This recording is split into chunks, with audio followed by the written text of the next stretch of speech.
Hey friends, before we dive into tonight's story, did you know that nearly 80% of the people who watch these videos aren't subscribed? If you're enjoying this kind of content, consider hitting the subscribe button. It really helps a lot, and it keeps these long stories going. Also, I'd love to hear from you. What time is it right now where you are, and which city are you listening from tonight? And if these stories help you sleep, feel free to tap the thanks button to support the channel. It truly means a lot. All right, let's get into it. I keyed the mic twice as I eased the cruiser onto County Road 14. No traffic at this hour, just tall pines crouching against the sky. My watch read 0007, and I'd been on shift for nearly 6 hours. I'd spent the night running calls like a broken record. Noise complaints, suspicious headlights, that one stranded motorist whose battery had died 2 miles back. But this next call should have been easy.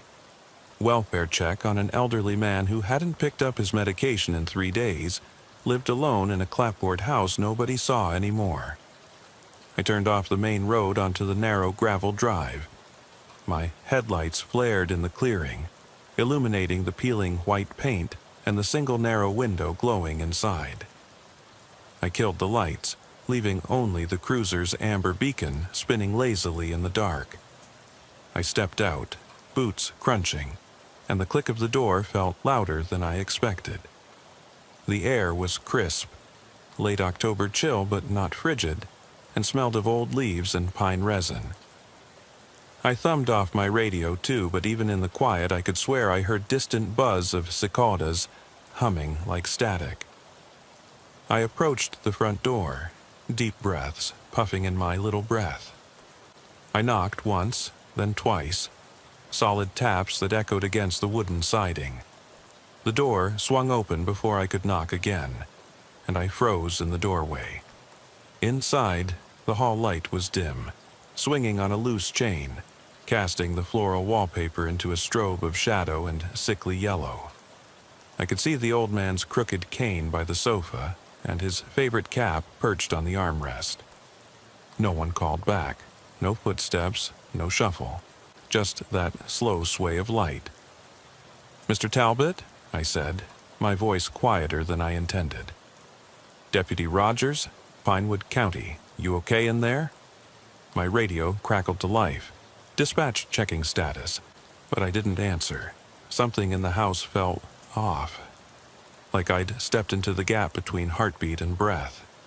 The carpet runner was threadbare, edges curling.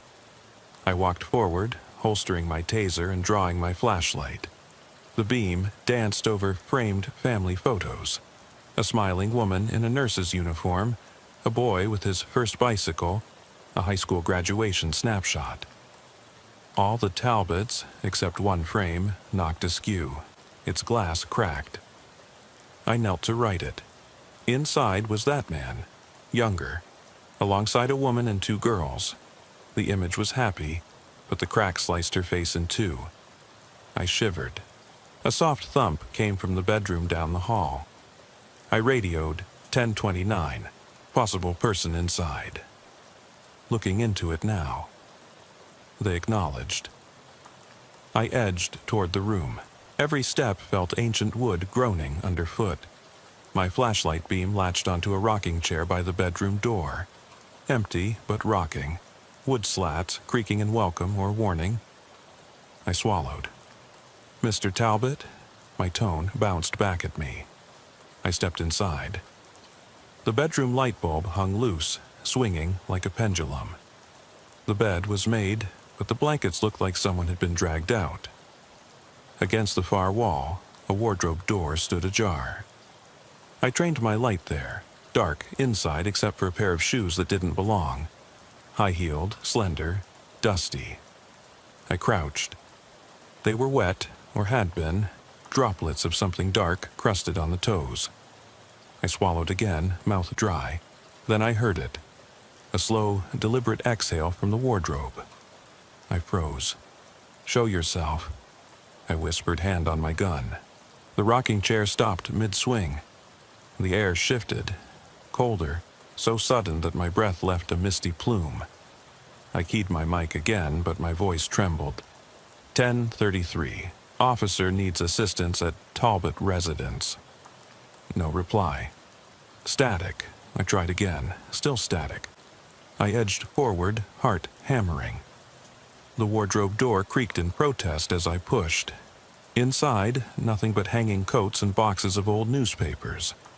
But on the floor, smeared in the dust, was a hastily scrawled word. Run. I spun around. The rocking chair had returned to motion. I raised my flashlight.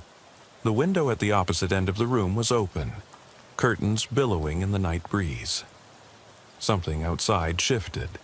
A silhouette slipped behind the curtain, gone before my light hit it. I ran to the window, peered out into the yard.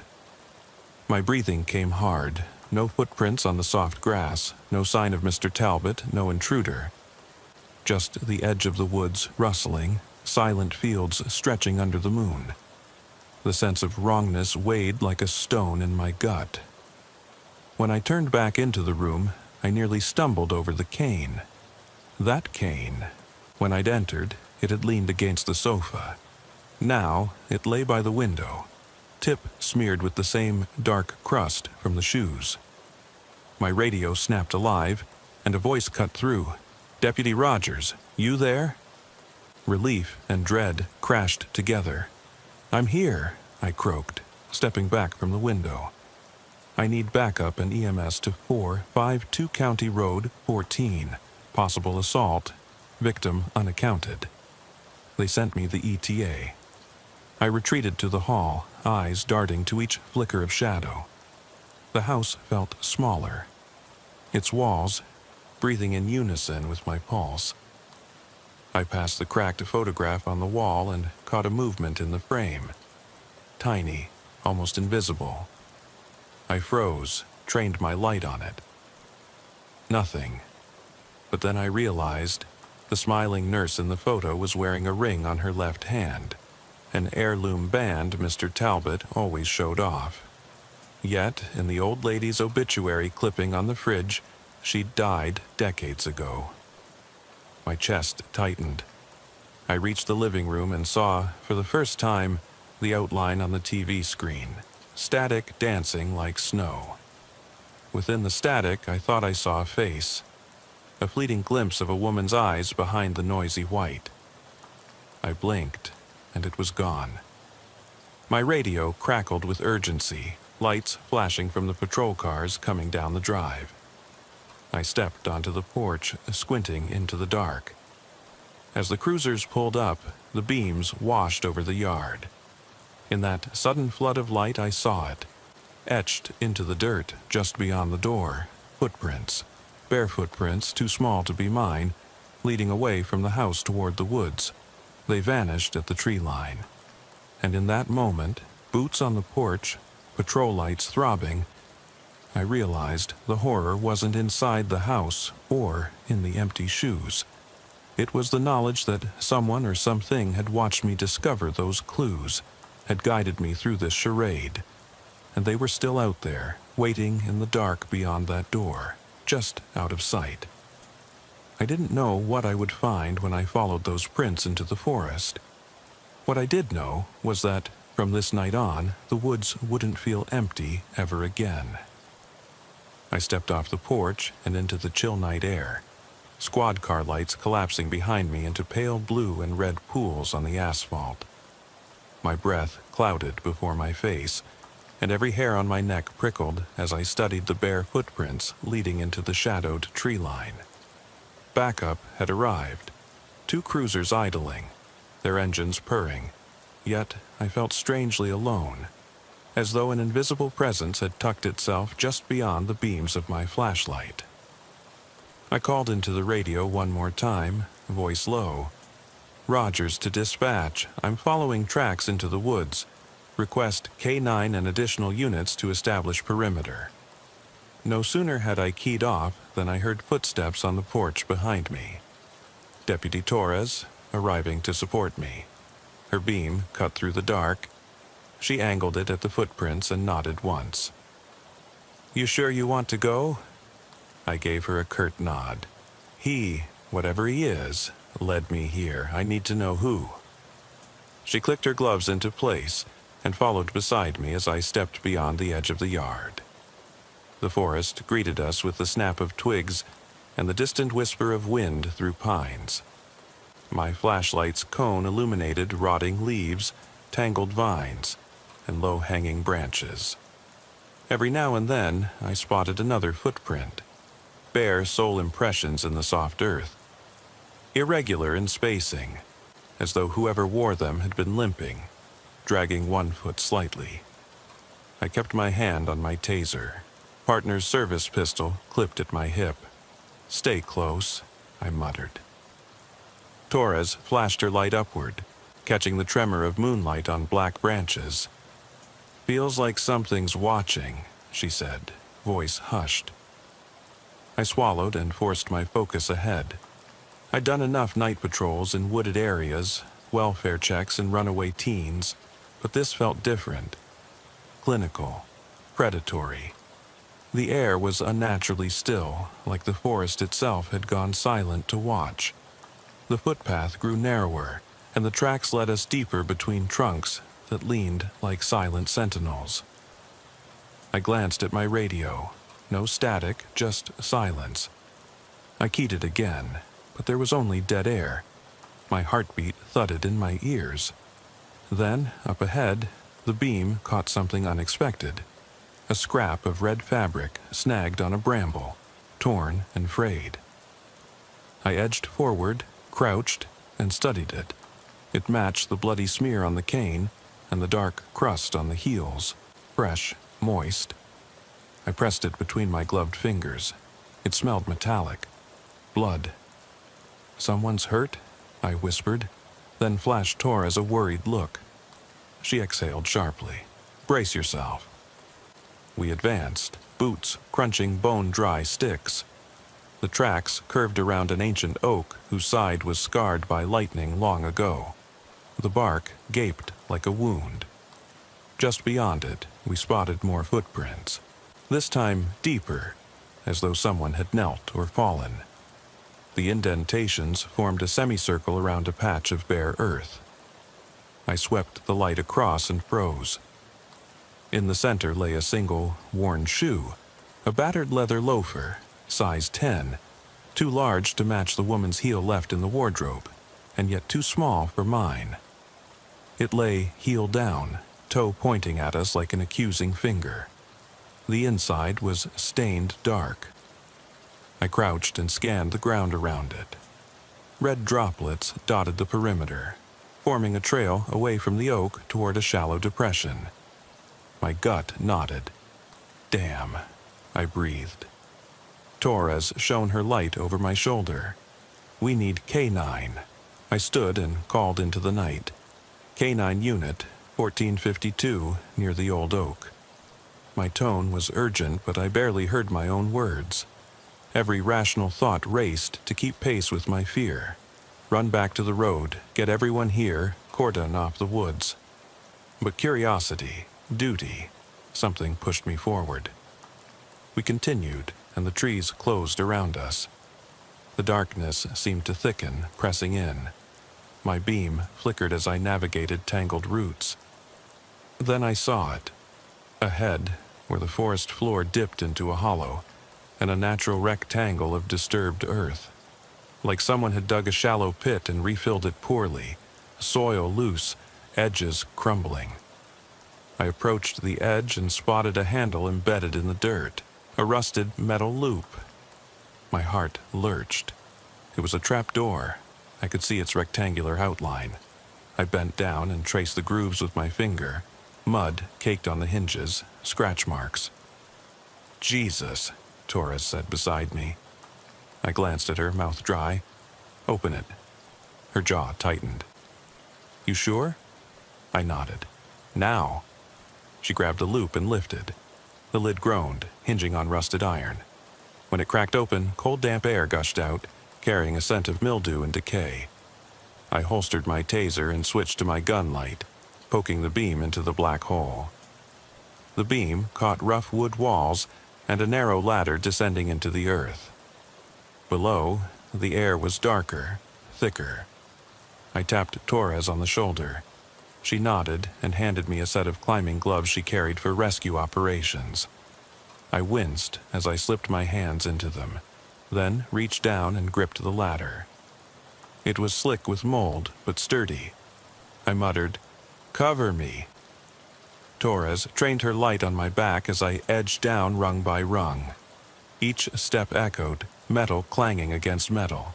The shaft descended 5 feet, then 10, until the ladder ended at a concrete floor slick with moss. My boots landed wetly, splashing in a shallow puddle. I straightened and flicked my beam over the space. A cramped cellar, maybe 8 by 8, walls dripping condensation. The light landed on the ground. More footprints, bare and small, encircling a hastily carved altar of sorts. On it lay fragments, a torn photograph, faces lacquered in blood, too warped to recognize, a broken pocket watch still ticking, and, most disturbing, a lined journal open to a page stained crimson. The ink ran in sharp strokes. "I watched you. You cannot leave." My stomach lurched. I raised my voice, trying to stay calm. "Torres, I'm in." "What do you see?" Her voice crackled softly from the opening above. "I've got your light." "You see the ladder?" I swung the beam upward. Lens reflections danced on wet wood. The opening looked impossibly small from below. I crouched beside the altar and read more of the journal's lines. Scrawled words about forgotten sins, retribution under moonlight, and promises that no officer could serve and escape unmarked. My pulse spiked. A scraping noise snapped my attention upward. My beam tilted and caught movement just outside the hatch. A pale hand sliding over the wood, fingertips splayed. I nearly fell over. I scrambled backward, heart hammering, and the hatch slammed shut with a loud thud. Darkness closed in, broken only by my beam dancing on the damp walls. I pounded on the hatch. "Hold it open! Torres!" Silence answered. I pounded again. "Open up!" My beam swept the room, landing on the journal. I snatched it up, skimming the torn photographs tucked inside. Faces of Talbot, older and younger, blood spatter patterns matching the bruise on the wardrobe shoes. I cursed under my breath and slammed the journal shut. I jammed my gun light into my belt and grabbed the ladder. One by one I climbed, adrenaline sharpening every sense. I heard muffled voices above, distant sirens nearing. When my boot hit the top rung, I yanked at the hatch. It swung open into Torres's face, her mouth just forming a word. She caught me, and I spilled out into the night. The crisp air hit me like a wave. I gasped and coughed, lunging away from the opening as Torres steadied me. Behind her, K-9 officers flooded the clearing, dogs barking, weapons drawn, flashlights cutting through the darkness. Backup swarmed the pit, carefully cordoning it. In the blinding flood of their beams, I saw the ladder and the open pit, an unholy wound in the earth. An officer knelt, shining his light into the cavity. He looked up at me, face pale. "Sir, there's something down there. I'm not sure what it is." My stomach tightened into a fist. "Bring it up," I said, voice hollow. They lowered a rope harness and clipped it to a shape wrapped in stained cloth. As they hauled it out, my breath hitched. When it cleared the ladder, Torres stepped forward, and the harness swung, revealing a lifeless body of a small child, bound with rope so tight the flesh around the wrists had darkened. The child's face was turned away, the head covered in muddy hair, limbs limp. I swallowed a scream. Torres put a hand on my shoulder. "We need a crime scene." I nodded numbly, retreating from the pit's rim. Behind me, the forest heaved with voices, barked commands, the soft pad of canine paws. But all I could hear was blood rushing in my ears, the scratch of pages from the journal seared into my mind. As they covered the pit, I lingered at its edge, staring into the dark. Somewhere beneath the soil, there were secrets unsaid, sins unpunished. And in that moment, the cold truth settled like frost on my bones. The darkness I thought I had chased into the woods had already been waiting for me, always there, patient and hungry, just beyond the reach of any light.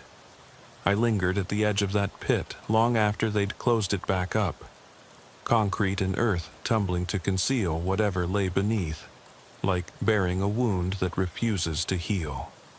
The air tasted of damp soil and fear as I watched Torres direct the crime scene techs. Her calm professionalism a thin veneer over the same horror clawing at my chest. I stepped away, boots crunching on the gravel, and noticed my flashlight was still clipped to my belt, its beam swinging wildly across the yard. Backup had established a tight perimeter. Yellow tape cordoned off the house, the pit, and at least 20 feet of forest around it. I could hear radio traffic, K9 teams tracking every scent, investigators snapping photos of the disturbed earth. But inside my head, there was only the child's body, lifted from that shallow tomb, bound so cruelly, head bowed as if ashamed, or exhausted from waiting.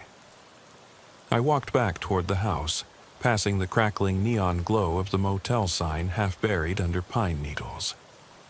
The Talbot house looked small now, inconsequential, a stage for something monstrous. The front door sat ajar, a dull light spilling out. I pushed it gently, stepping into the hallway where I'd first seen the rocking chair. It stood still now, as though it feared giving away what had happened. In the living room, the static-filled TV had finally powered down. Dust motes drifted through the beam of my flashlight like tiny specters. I approached the mantel and saw the cracked photograph of Mr. Talbot's family, the woman's face bisected by the fracture.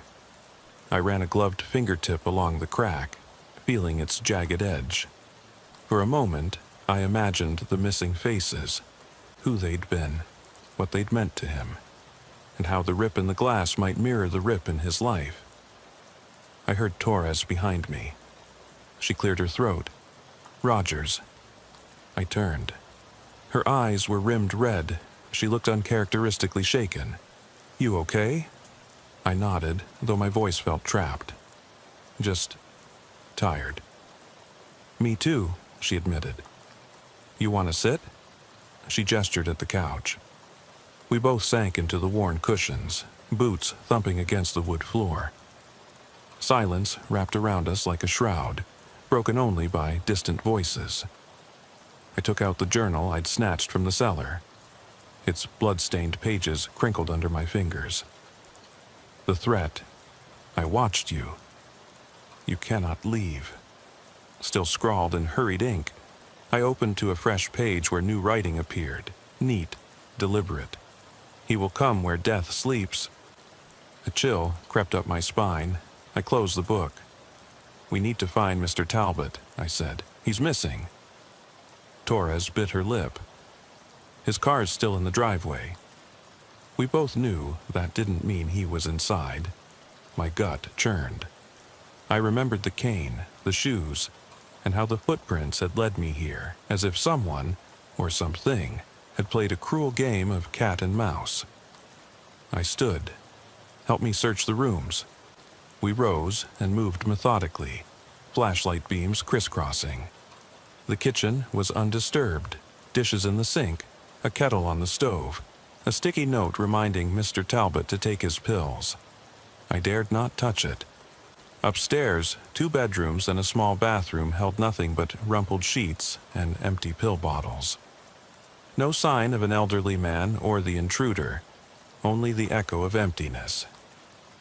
Back on the ground floor, I checked the hallway closet again. No fresh clues. I turned my flashlight to the front entrance and noticed something at the threshold.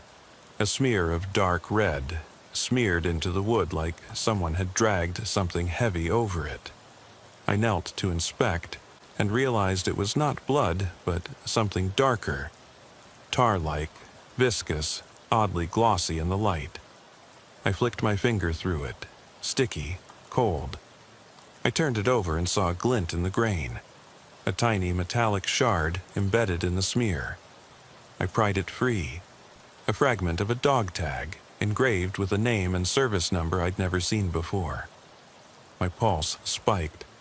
Talbot had served in Vietnam. Maybe his name matched his old tag, but this one was different, new, cleanly cut. I showed it to Torres, who frowned. "That's not his." "No," I said, "and it wasn't there before." In that moment I understood.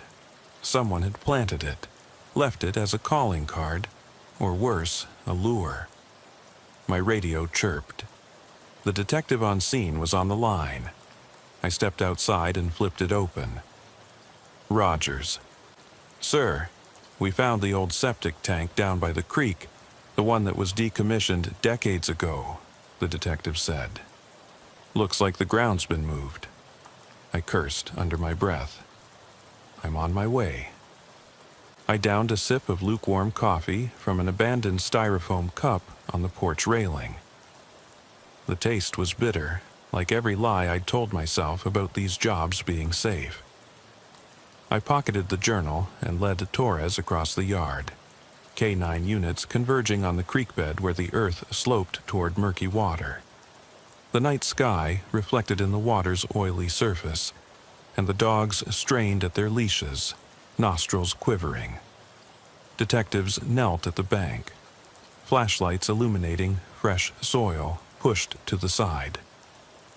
I crouched beside them, examining prints in the mud, bare footprints and shoe treads, haphazard in direction, like someone had broken free and flailed. They led down to the water's edge. I waded in slowly, feeling my boots sink into the muck. The cold seeped through my socks. I shone my light and saw shapes beneath the surface, objects tangled in algae and shadow. "Stay back," I warned, drawing my gun light. I plunged my arm waist-deep and felt something slimy brush my forearm. I yanked it out and shone the beam on the water. A battered metal box floated, its hinges rusted. I heaved it onto the bank, heavy, waterlogged.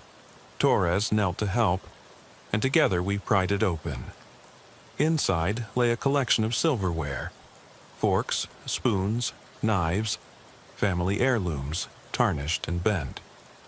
Beneath them, pinned to the box interior, was a photograph.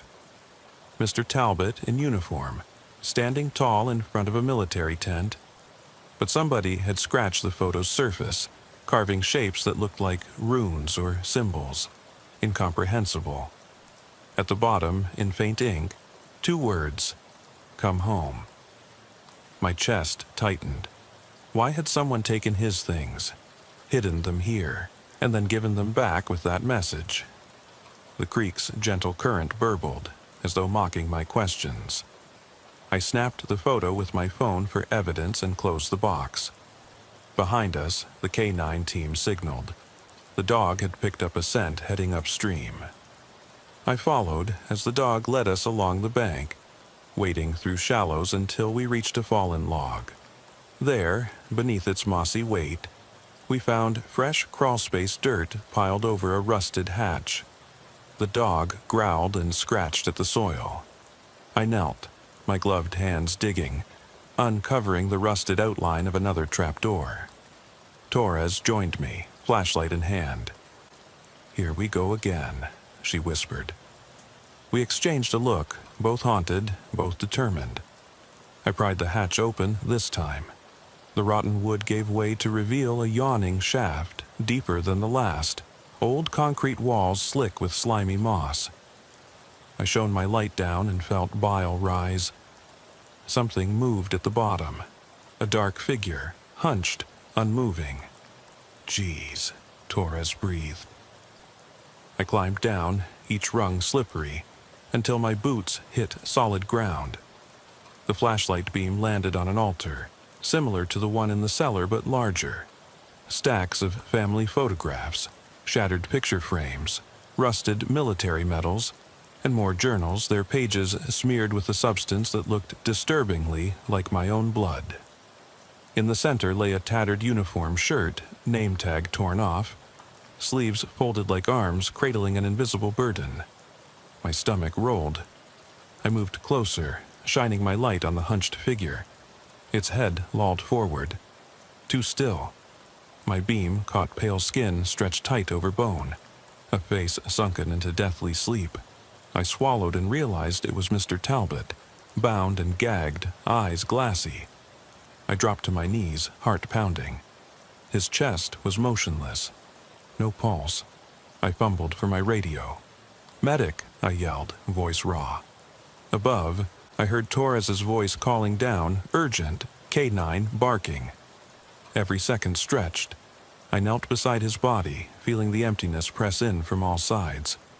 I closed his eyes, hoping, and realized the last light of hope had died. As the rescue rig arrived above ground, my radio crackled. "Sir, we've got you, but it's too late." I sat back on my heels, staring at Talbot's lifeless face, the darkness of the bunker swallowing the beam. His last message to whoever had done this, "Come home," echoed in my mind like a dirge. I thought of his empty kitchen, his missing cane, the scattered blood smears, the child's body, the stolen memories. I realized then that this night was never about catching a criminal. It was about understanding how thin the line is between protector and prey, and how, once crossed, you never walk away unscarred. I climbed out of that hole and into the rain that had started to fall. A gentle, relentless patter that washed the blood and secrets into the soil. I stood under the neon motel sign, light flickering, and let the cold water run down my face. There was nothing more to find, only the ruins of a man's life and the unnatural echo of his final plea. When I returned to the station, I filed my report in silence. No one asked why I looked like someone who'd seen hell. They already knew. And that journal, they cataloged it as evidence, but none of us could bring ourselves to read every page. Some things are better left buried.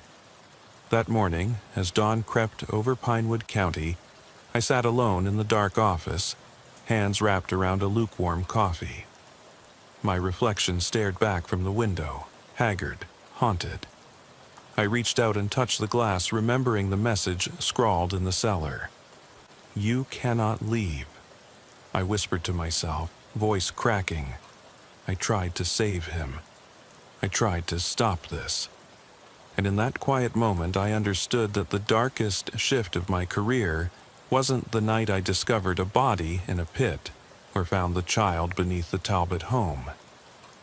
It was realizing that some horrors don't end with an arrest or an autopsy.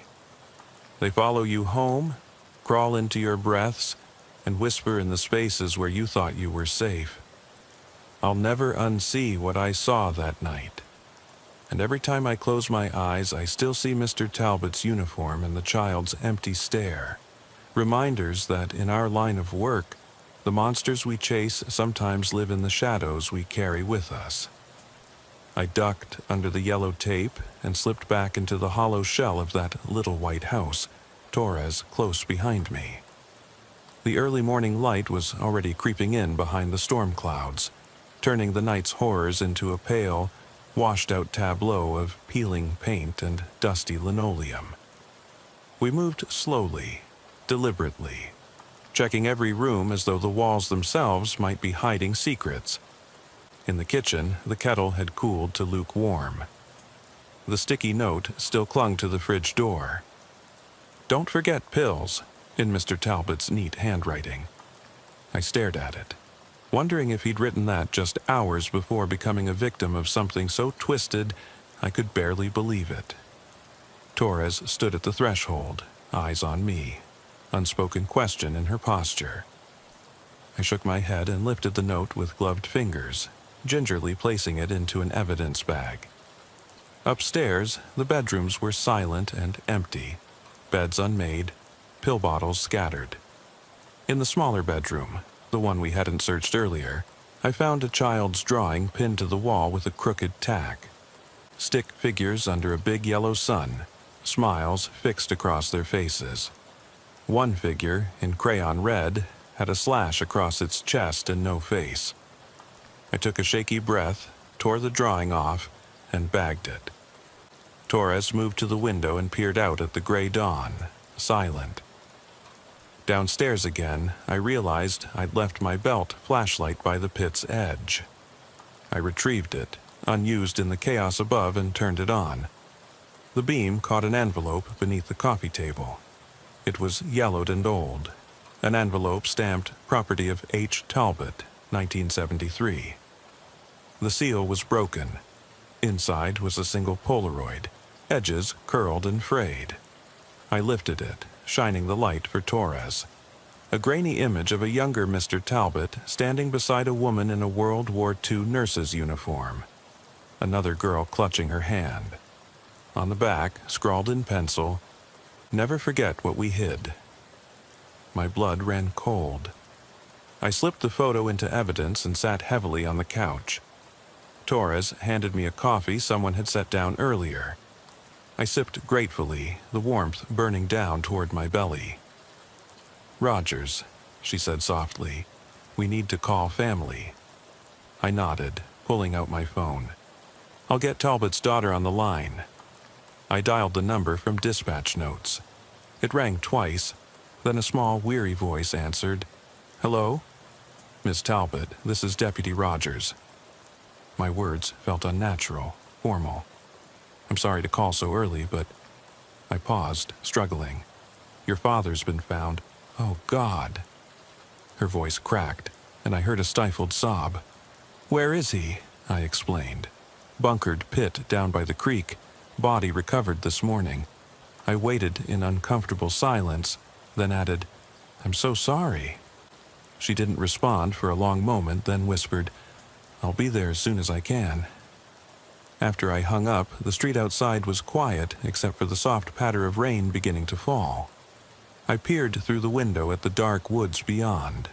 My reflection stared back, eyes hollow. Torres knelt near the fireplace, fingers trailing dust across the hearth. "We've cataloged everything here, the cellar journal, the photo, the drawing.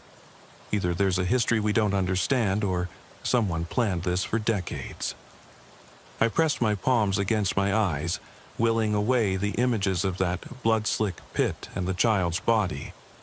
"Why her things in the creek?" I asked. "Why the box of silverware, the photo, the medals?" She exhaled slowly. It was meant as a message.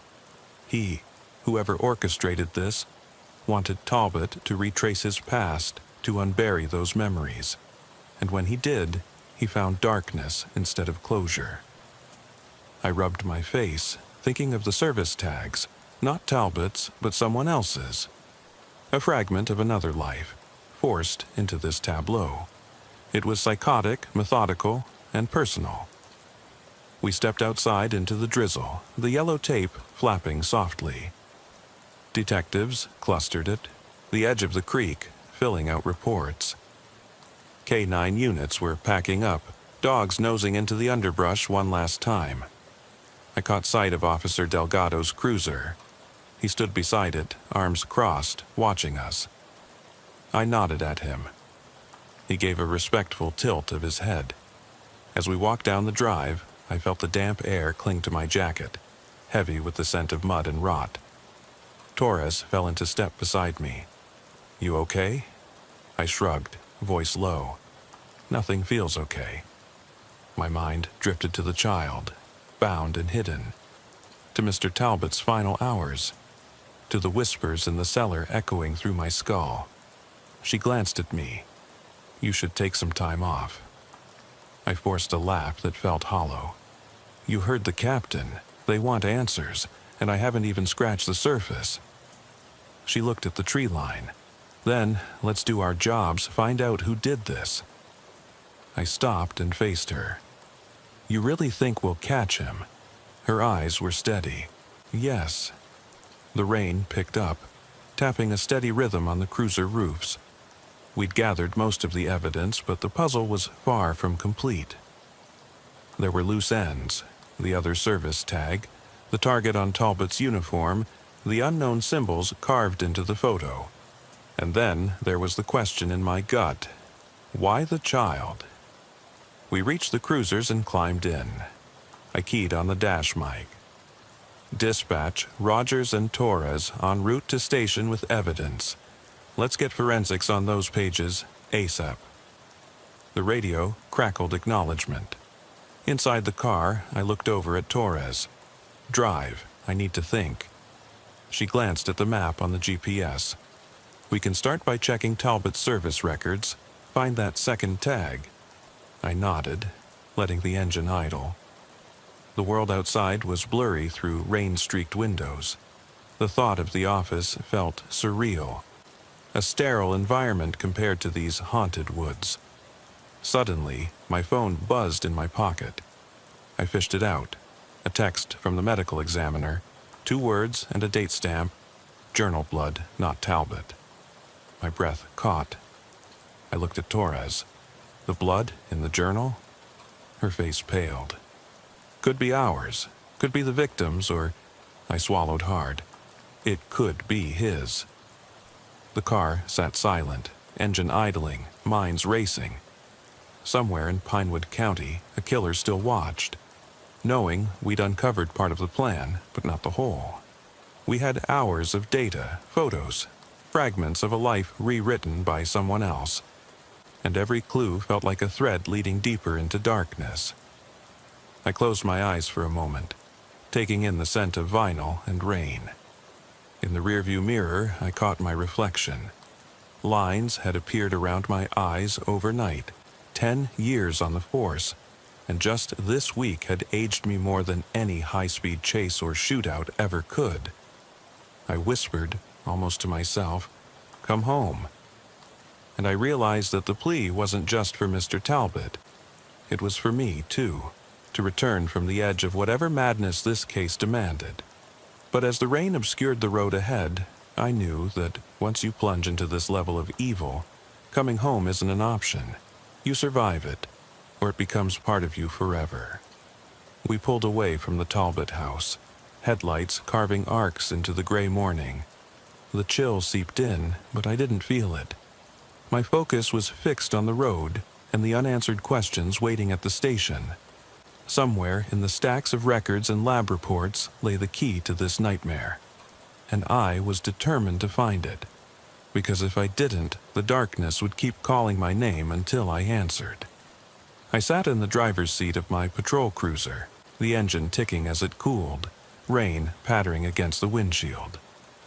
Torres shifted beside me, evidence bags on the passenger seat, radio traffic buzzing faintly through the closed windows. The glow of the station's fluorescent lights bled through the rain-streaked glass, turning the world outside into a blur of gray and yellow. I lifted my head slightly, staring at the follicle-thin steam rising from the hood, and tried to steel myself for what would happen next. "Do you want to run the tag?" Torres asked, tugging on the evidence bag containing the ripped photograph and the service medals. Her voice sounded distant, as if coming through a tunnel. I exhaled, tapped the dashboard mic. "Dispatch, I need a records check on military service number 5-3-7-9-2-1. My heartbeat snapped in my chest, and correlated with any active addresses in Pinewood County or surrounding jurisdictions. "Copy," dispatch replied. Static hissed through the speaker. I turned off the mic and watched the call lights spin their silent circles. Torres leaned over and opened the box of silverware evidence, handling the dusty forks and spoons with gloved hands. "They cleaned these," she murmured. "No fingerprints, no blood residue." She set the utensils aside on the console. But the photo, Talbot's daughter told dispatch that old photos got shuffled around when her mother passed, but she never mentioned carving runes into them. I nodded slowly. We need her here. I stuffed the torn drawing and the Polaroid into a new evidence bag. Run a check on Kathy Talbot, see if she's in town or in a nearby county. She said she'd be here, but we haven't seen her car yet. On it, Torres said, pulling her phone from her pocket to text dispatch. She glanced at me. You okay? I ran a hand through my hair, feeling the weight of the jacket on my shoulders. Just thinking, I said, though I knew that was meager. My thoughts spiraled, the child's body in the creek pit, Talbot's hollowed eyes staring at me in the damp bunker, the cryptic message in the journal, the second tag. Torres cleared her throat and reached across to grip my arm. We'll catch whoever did this. I met her gaze, searching her eyes for the same conviction I tried to feel. I hope so. We idled in the car until dispatch called back. I keyed the mic again. Rogers.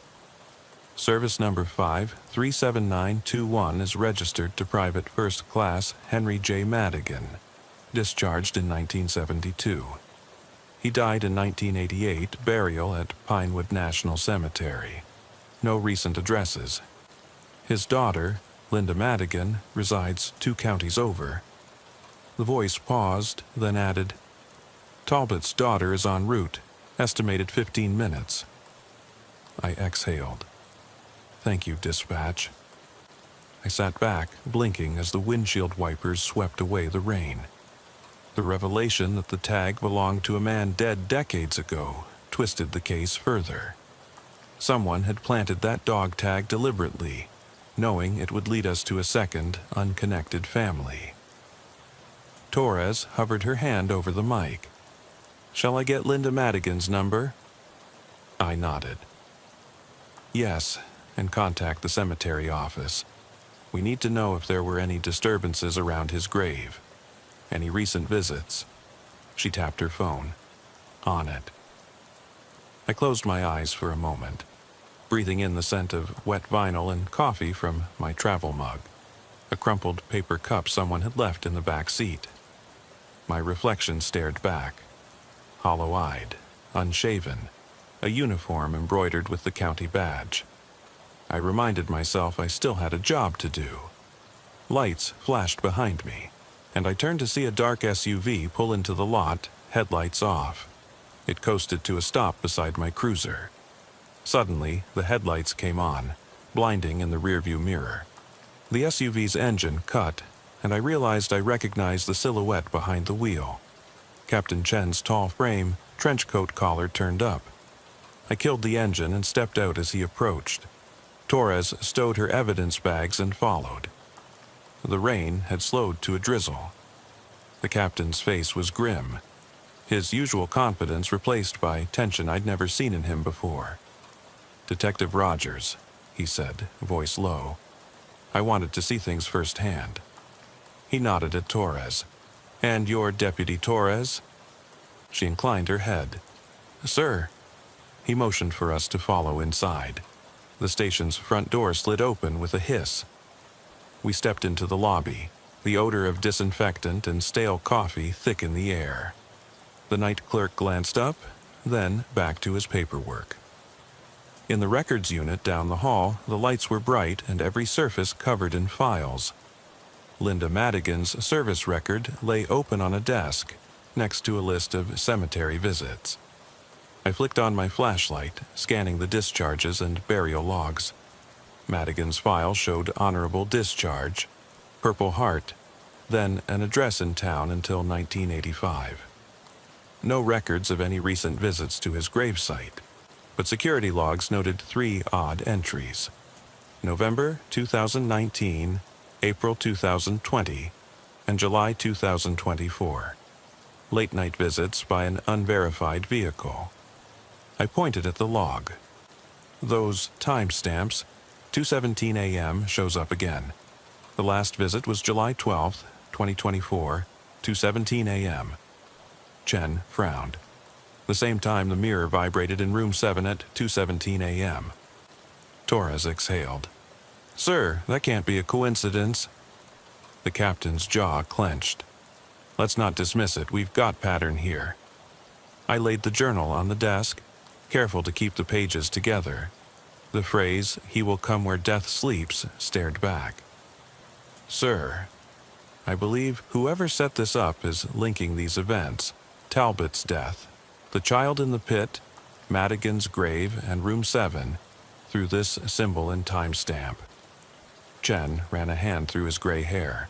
"Go on." I tapped the journal. The handwriting matches the runes carved into the Polaroid. Whoever wrote it knew Talbot's history, knew where to find old medical specimens, how to hide bodies in underground chambers.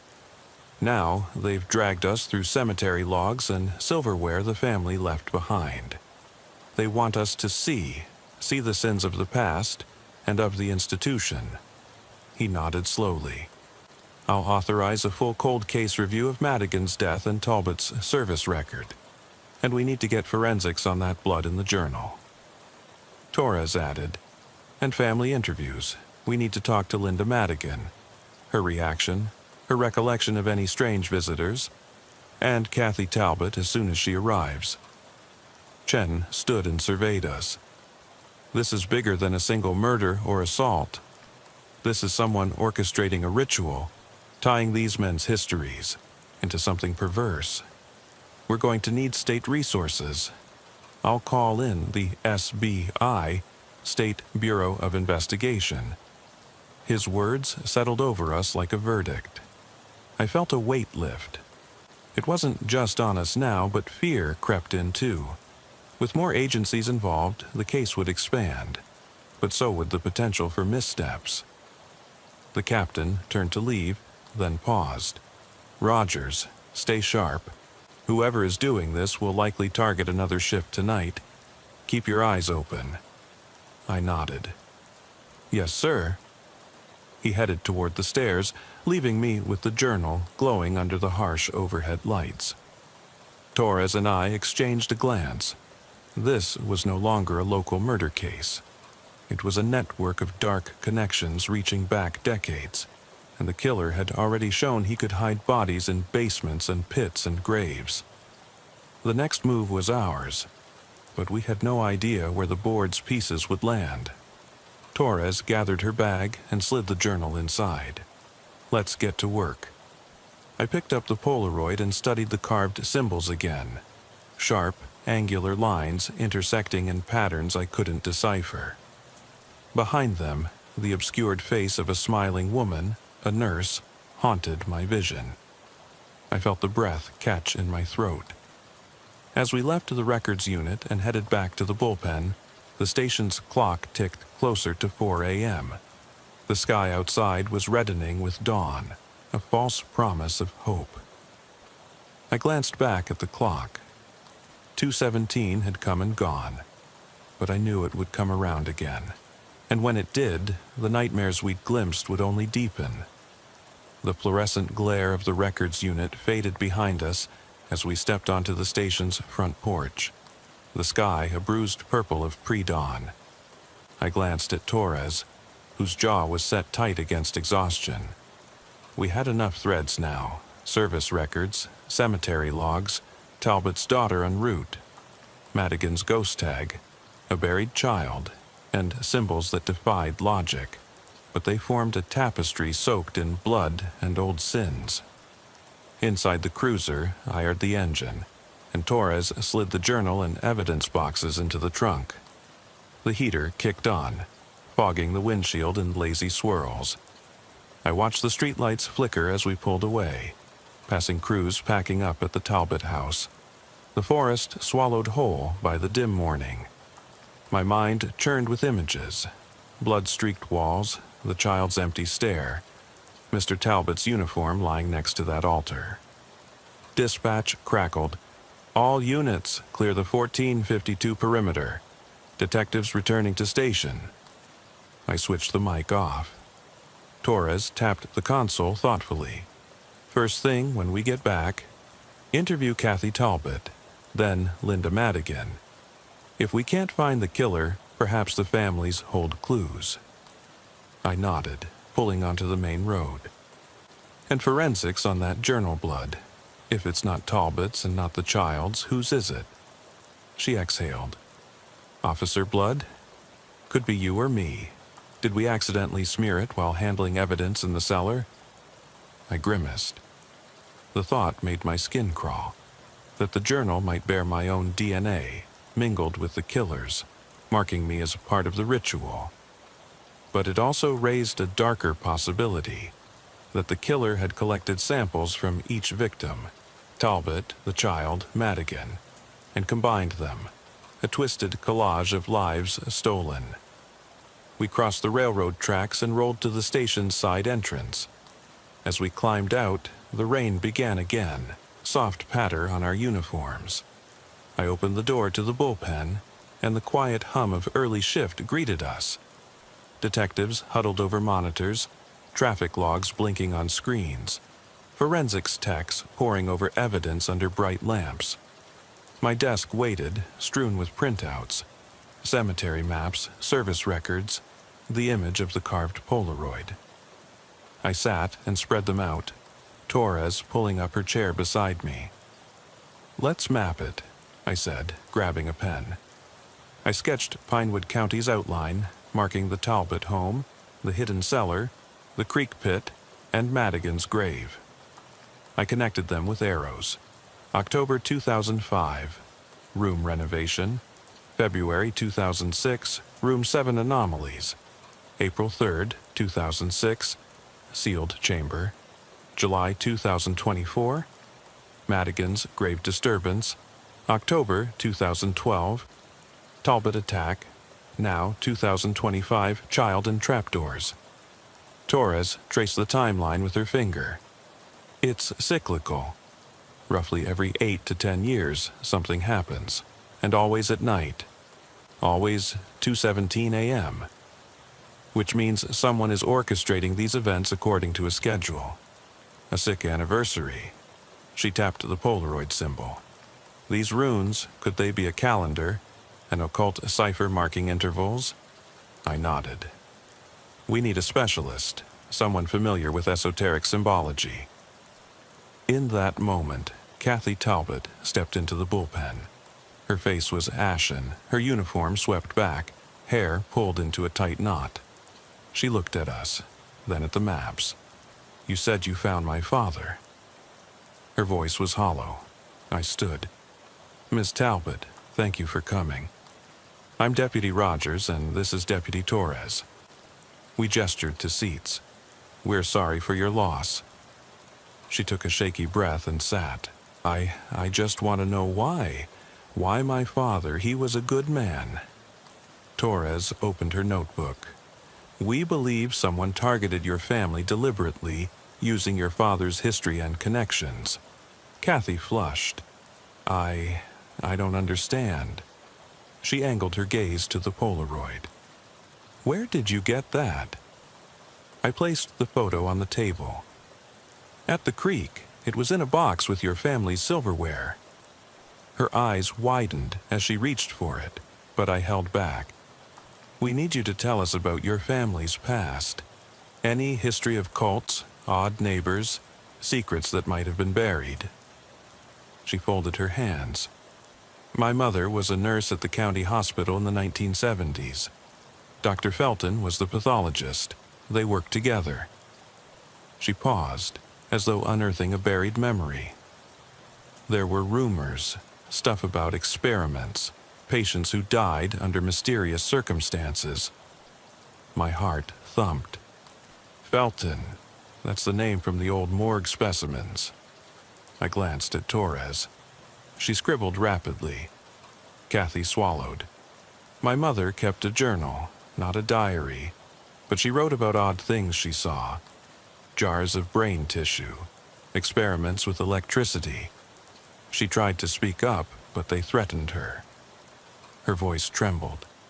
"After my sister died, they told her she was unstable." My chest tightened. "Your sister?" Tears welled. "She died in '75, sudden illness, I was 10. My mother never talked about it. Torres looked at me. And the child in the pit could be her, your sister. Kathy's hands trembled. No, they said she was buried in the family plot.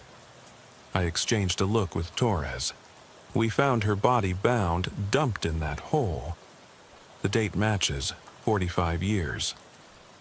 Kathy covered her mouth. It can't be. I spoke gently. We'll exhume your family plot, compare remains. But we believe the killer is reenacting those deaths, resurrecting old sins through new victims. She shook her head.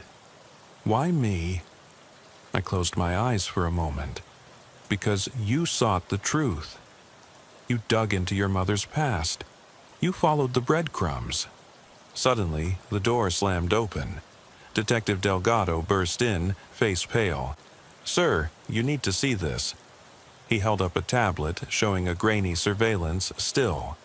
A figure slipped into the station's parking lot at 2:17 a.m. Hood pulled low, gait limping. In one hand, a small bundle wrapped in cloth. The other hand carried something small and metallic.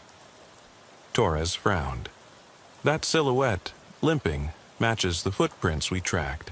And that bundle could be the jar specimens. I stood, stomach in knots. Trace that plate number, see if we can pick up any cameras around the station. Delgado nodded. Already on it, but there's something else. He tapped the tablet, sliding to the next frame. The figure paused by the records unit window, pressing a hand flat to the glass. A flash of pale skin, a crooked finger. Then he looked up and stared dead on at the camera. A gaunt face framed by stringy hair and dark eyes. The silence that followed felt like the world had stopped turning.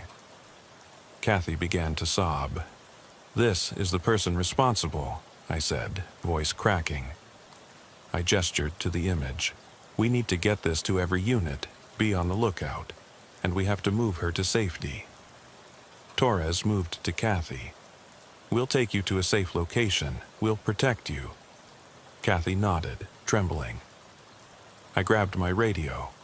All units, suspect in station vicinity, precautions advised. Lock down all exits. On Dort, as the bullpen erupted into controlled chaos, phones ringing, keyboards clattering. I stepped aside and looked at the symbol carved into the Polaroid, backlit by the tablet's glow. The runes seemed to twist in the light as though alive. I realized then that the killer had drawn us here, used the station itself as part of the ritual, forcing us to confront the cycle of death we had only begun to unravel. They wanted an audience, and we were trapped inside the final act. Sirens wailed in the distance as officers fanned out to secure the building. I felt a hand on my shoulder, Torres's. She nodded. Ready? I swallowed, voice barely a whisper. Ready. We moved toward the door, the tablet image burning in my mind. The station's halls stretched before us, every shadow a promise of dread. I tightened my grip on my flashlight and sidearm. In that moment, I understood the final truth. Justice, in this case, wouldn't come from arrest or confession. It would come from breaking the cycle, from refusing to let the darkness define us. But first, we had to survive the night. And as I stepped into the corridor, I knew that when I closed my eyes later, I would see that gaunt face pressing against the window, its hollow eyes drilling into me, promising that some nightmares never end. I felt the weight of every step as Torres and I advanced down the station's corridor, boots echoing against the linoleum. The fluorescent lights overhead hummed, and beneath their glow, every shadow seemed poised to flicker into motion. Radios crackled with updates, officers locking doors, canvassing parking areas, checking alleyways. But in that moment, all I heard was my own heartbeat. We passed the records unit, its door now sealed, and I glanced at the surveillance monitor still displaying the killer's gaunt face. It stared back at me, unblinking. I realized then that the station itself had become a trap. Walls that once offered sanctuary were now the stage for someone's perverse design. Torres pressed a palm to the emergency exit door. It swung open into the night's damp air. We stepped out into the station yard, patrol lights spinning, officers fanning out with weapons drawn. Kathy Talbot crouched behind a cruiser, eyes wide, clutching a blanket around her shoulders. We made for her, and Delgado met us with a nod. He led Kathy toward a waiting unmarked SUV. As Torres ushered Kathy inside, I lingered by the station steps. The rain had resumed, fat droplets splashing against my shoulders. I watched the SUV pull away, its taillights bleeding red into the dark. Behind me, the station loomed, its windows and corridors a maze I knew all too well. I checked my watch, 2:17 a.m. again, exactly the time the killer had struck before. A chill ran through me.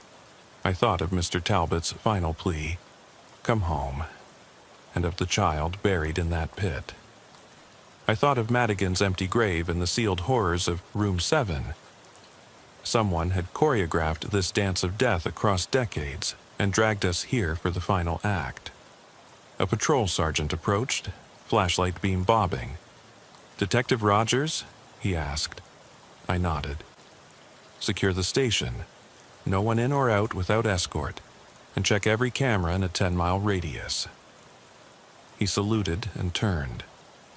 I took a breath, letting the rain sluice away the sweat and dread. Then I lifted my gaze to the station's front entrance, its windows dark, the corridors hidden inside, the killer somewhere within those walls. I clicked my flashlight on and stepped forward, letting the beam slice through the darkness. Every cell of my body was primed for instinct, every nerve stretched tight. This was no longer a welfare check or a simple homicide. It was a battle for truth against a darkness that bound itself to history and memory. I paused on the threshold, hand on the door's cold metal frame. When I pushed it open, the hallway lights flickered in greeting, and the radio static hummed in my ear once more. I swallowed hard, squared my shoulders, and walked back into the building where the next confrontation awaited. And as I crossed the threshold, I knew I would never unsee that face at the window, its hollow, accusing stare etched into my mind, a promise that even this station would not offer escape from the nightmares I now carried. I shifted my seat and eased the patrol car's door closed behind me, the click of the locks echoing off the cracked asphalt as I settle into the driver's side. It's 10:03 p.m., and the last of the streetlights flickers out, swallowing the block in deep shadow. Diaz offers a tired nod from the passenger seat, his breath visible in the cold air that seeps through the door's seams. We've been on the road since 6 p.m., 2 back-to-back calls that turned into paperwork, minor disturbances that ended in "everything's okay now," and a reluctant nod from whoever answered the door. But this feels different already. When the dispatch came over the radio, possible trespasser, female caller, name incomplete, call dropped. There was an edge in the dispatcher's voice. I keyed the mic myself. Unit 7 Alpha en route. Show us on Elmwood Drive, apartment complex near the laundromat. There was another crackle of static, then silence. That second of nothing. It settled over my skull like a weight. The narrow road that leads to Elmwood Drive was lined with sparse trees, their branches bare now, skeletons against the night sky. We rolled up beside the old brick complex, 4 stories tall, windows dark except for the flicker of a television in 3C and a dying neon sign in the laundromat below that hummed and buzzed, casting sickly blue light onto the parking lot. The asphalt was patched unevenly, tire ruts channeling into puddles left over from an afternoon drizzle. I glanced at Diaz. "Feels off," he muttered, voice low. Yeah, I said, though I didn't want to admit it. This was the kind of place 100 calls had taught me to expect trouble. Not the violence of TV trouble, but the slow, creeping kind you found in peeling baseboard apartments at 3 a.m. Let's gear up. We grabbed our flashlights, sidearms secured, and stepped onto the sidewalk. My boots crunched gravel and broken glass as we made our way to the front entrance. The door's lock clicked open under Diaz's careful press, and we slipped inside. The lobby was narrow. Grainy beige walls, scuffed black. Mailboxes warped for moisture. A single overhead bulb buzzed, making shadows dance. The smell hit me first. Damp carpet mingled with something acrid, like burnt plastic. I frowned. You smell that? Diaz nodded, scanning the space. We called low. Police. Elmwood Complex, apartment 3B. Anyone, home, make your presence known. Silence. Only a distant thump, like something heavy shifting, came from upstairs. I held up a hand, and together we climbed the dim stairwell, each step creaking under our weight. The sound multiplied in the confined shaft, as if someone else's boots marched above us, waiting. A flickering red exit sign guided us floor to floor until we reached the third. We stepped onto a landing where the air tasted colder, sharper. The hallway stretched out in near darkness, the walls chipped, water stains tracing ghostly rivulets down to the baseboard. At the far end, 2 doors, 3A and 3B, apartment numbers stamped in tarnished metal. The thump came again, louder, more insistent, behind 3B. I stepped forward. My heartbeat threaded through my gloves as I knocked. Firm, 3 quick raps. Police, ma'am, you okay? Nothing, just the thump. The door, latched but not locked, shivered under my fist. Diaz joined me, flashlight raised, through the peephole. Darkness, then movement. A pale flash of fabric shifting. Someone inside. I twisted the knob. It gave. We crossed the threshold, stepping into a living room that looked like a storm had passed. A coffee table lay on its side, cracked legs splintered. A sofa cushion, zipper torn, lay halfway in the corner, foam poking through. The walls were smeared. Handprints dragged through something dark, sticky. My flashlight beam caught a smear of crimson on the wall, congealed like clotted blood. Diaz cleared his throat behind me. Jesus. We swept the beam. Kitchen door to the left, bedroom door to the right. I called into the gloom. Mrs. Caller? If you're in here, we're friends. Holler if you can. Silence, except the distant hum of the neon sign downstairs leaking through a cracked window. We split. Diaz took the kitchen. I went for the bedroom. In the kitchen, every cabinet was ajar, contents spilled. Tupperware lids cracked, a lone mug shattered on the floor. Cold profile walls lost their cheap linoleum under smashed fragments. Diaz revealed nothing but echoes. He fell in beside me, grim-faced. Nothing here. I moved toward the bedroom door. Hinge loose, squeaked as I nudged it. Inside, dim light pooled from a nightlight near the dresser.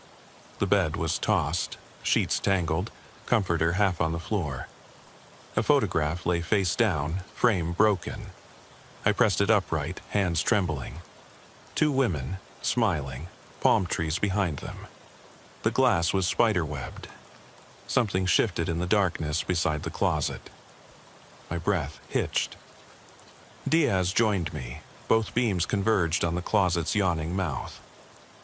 The door was slightly open, enough to show darkness swallowing the interior. I swept my light across the closet's floor. A woman crouched in the corner, knees drawn up, arms wrapped tight. Her hair hung in matted strands, clothes torn. In her right hand, she clutched a key broken off at the ring, knuckles white. Her eyes, wide, unblinking, locked onto ours. "Ma'am," I said, voice quiet now. Put your hands where we can see him." Her lips parted. No sound. Diaz shifted beside me. My radio kicked to life. "Unit 7 Alpha. Status?" I hit transmit. "Subject in closet, possibly armed. Stand by." The radio dropped back to static. I swallowed. The woman's chest rose in shallow gasps. Her gaze darted behind her, toward the back of the closet where I hadn't looked yet. My light slipped past her to the rear. A second figure, half hidden. A man, crouched, head bowed, shirt stained dark at the shoulder. He lifted his head, revealing hollow eyes rimmed red. He held something in his lap, wrapped in a cloth. Time cramped. Every second stretched. The woman's labored breathing. Diaz's hand tightening on his flashlight. The static stutter of my radio. "Sir," I called softly, "come out with your hands up." His mouth opened. No words. The woman in the closet moaned, pressing the key tighter. My mind scrambled. Who were these people? What had happened here? What was in that man's arms? The man rose slowly, cloth slipping. I blinked. The outline of a broken infant's toy lay exposed, a pool of something dark beneath it. Fear spiked. Not just trespassers or mentally ill squatters, something worse. Diaz edged forward, voice calm. "Easy now, we just want to help." The man didn't move. The woman's shoulders shook. I thought I might lose my nerve, but training kicked in. I turned on my radio, jammed the transmit. "We need EMS code 3, possible trauma victim inside. Backup en route." I lofted my flashlight higher. "Put down the toy, step out, hands visible." The man's face contorted. He lifted the cloth higher, revealing a circular patch of slick, pale skin on the toy. Blood. My stomach roiled. "Now!" Diaz barked. The patrol car's dome light clicked off as I settled in behind the wheel, the red and blue glow fading into the inky night. It was precisely 10 p.m. when Elmwood Drive's crooked sign slid. Past my windshield, letters half missing. Street lamp overhead sputtering like a dying candle. I glanced at Diaz in the passenger seat, his eyes heavy, shoulders slumped under the weight of his ballistic vest. We'd already worked 2 calls back to back. A minor fender bender that ended with apologies and insurance details, and a noise complaint that turned out to be teenagers stomping on a mattress in apartment 2A. Tonight, though, the tone was different. Dispatch had cut out mid-sentence on the 911 call, "Hear someone breathe," and then just static. A woman's voice, urgent, terrified, and then nothing. Our job was simple: check on her and clear the call. But from the moment we turned onto this narrow, cracked road, something in my gut told me this wouldn't be routine. I killed the engine, grabbed my flashlight, and tugged on my jacket. Outside, the air was sharp. Late spring chill that felt wrong under a night like this. The laundromat's neon sign 2 buildings down trembled in the breeze. The word "open" half lit, the U flickering. Broken glass crunched under my boots as Diaz and I approached the apartment entrance. A metal door scuffed with graffiti, the lock clicking open under his veteran touch. I flicked on my light. A narrow lobby, stained carpet fringed with cigarette butts, mailboxes bulging with junk. The overhead bulb buzzed, casting everything in a sickly yellow haze. I keyed the mic. "Dispatch, Unit 7 Alpha on scene. Checking apartment 3B, over." A burst of static, then no answer. That silence, thicker than the night itself, settled around us as we climbed the dim stairwell. Each step groaned underfoot, the concrete walls streaked with water stains and old flyers advertising lost cats. At every landing, the emergency exit sign flickered red, then blinked out entirely, plunging half the stairs into darkness. Enough that we stayed close, elbows almost brushing. On the 3rd floor, the corridor stretched long and narrow, doors on either side like silent graves. Apartment 3A's closed door was pristine. Fresh paint, no scuffs, but 3B's number plate was askew, its screw dangling. I knocked once, twice, then 3 times, rap, rap, rap. Police, Elmwood Drive, apartment 3B. You okay in there? The hallway swallowed my voice. A low thump answered back, like something heavy sliding across hardwood, muffled and deliberate. Diaz and I exchanged a look. He tilted his head. I nodded. Time to check. The latch clicked under my fingers and the door swung inward on a creak. We stepped inside. The living room was a wreck. A coffee table overturned, its ceramic ashtray shattered, gray ash mingled with a dark, sticky smear across the pale carpet. A sofa cushion lay on its side, foam oozing through a torn seam. The walls bore smeared handprints, dark red in the flashlight's glare, leading to the archway into the kitchen. I swallowed. My voice was tight when I spoke. Apartment's clear so far, no sign of caller. Diaz swept the kitchen. Cabinets half open, contents tossed halfway out, a broken plate wedged between floorboards. I called again. "Ma'am, if you can hear us, make some noise." My own echo seemed to vanish in the dead quiet. The only sound was the distant hum of that neon laundromat sign leaking through a crack in the window frame. We split up. Diaz took the back door toward the bedroom.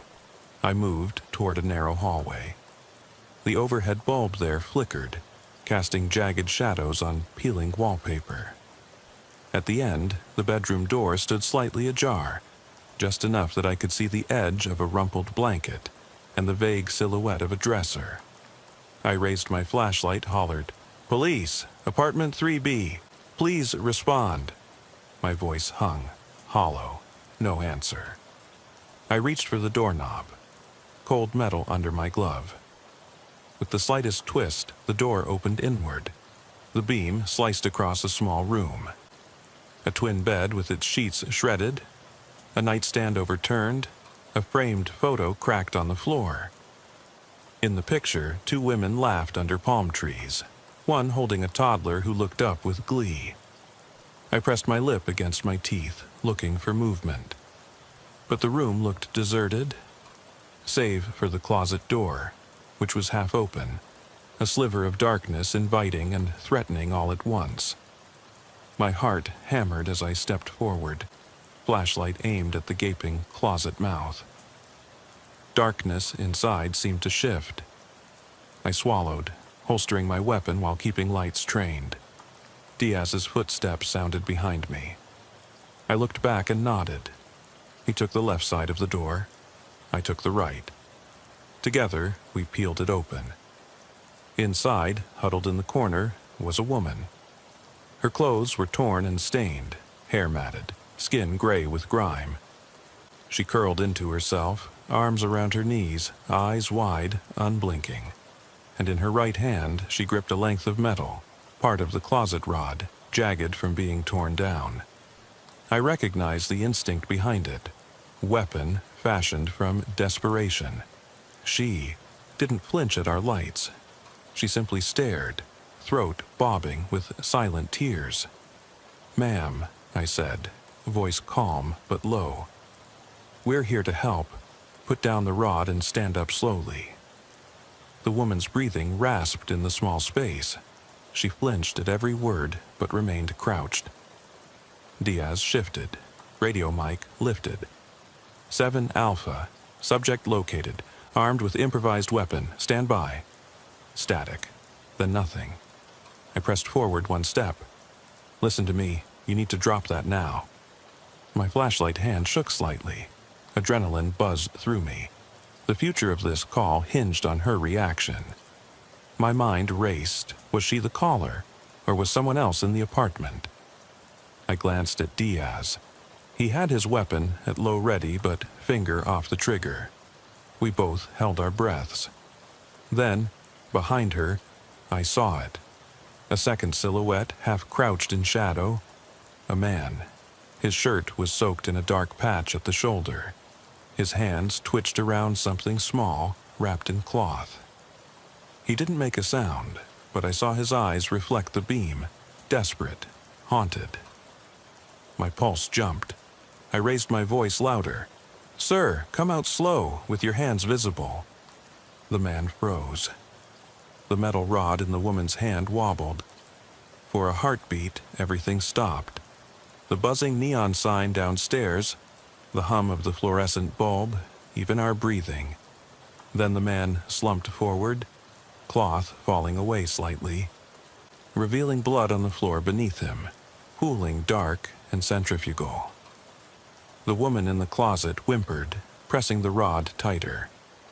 I realized, sickeningly, that the man held something wrapped in cloth on his lap. I leveled my beam higher, a small bundle, cloth stained, edges slick. "Drop it," I said, voice flat. "Now." She let go of the rod. It clattered on the floor. Diaz moved in to secure her, guiding her hands behind her back. I pivoted, trained my light on the man. His lips parted, but no words came. He unfolded the cloth, revealing a child's toy soaked in dark fluid, a small keychain still clutched next to it. My stomach lurched. "Put the toy down," I ordered. He obeyed, eyes vacant. The radio crackled. "Backup ETA 2 minutes." I exhaled, barely. In the sudden hush, I realized how close it had been. One wrong move, and this room could have exploded into violence. Instead, it froze on the brink. I stepped back, holstering my weapon as Diaz cuffed the woman, arms shaking, tears brimming. She mumbled nonsense, eyes unfocused.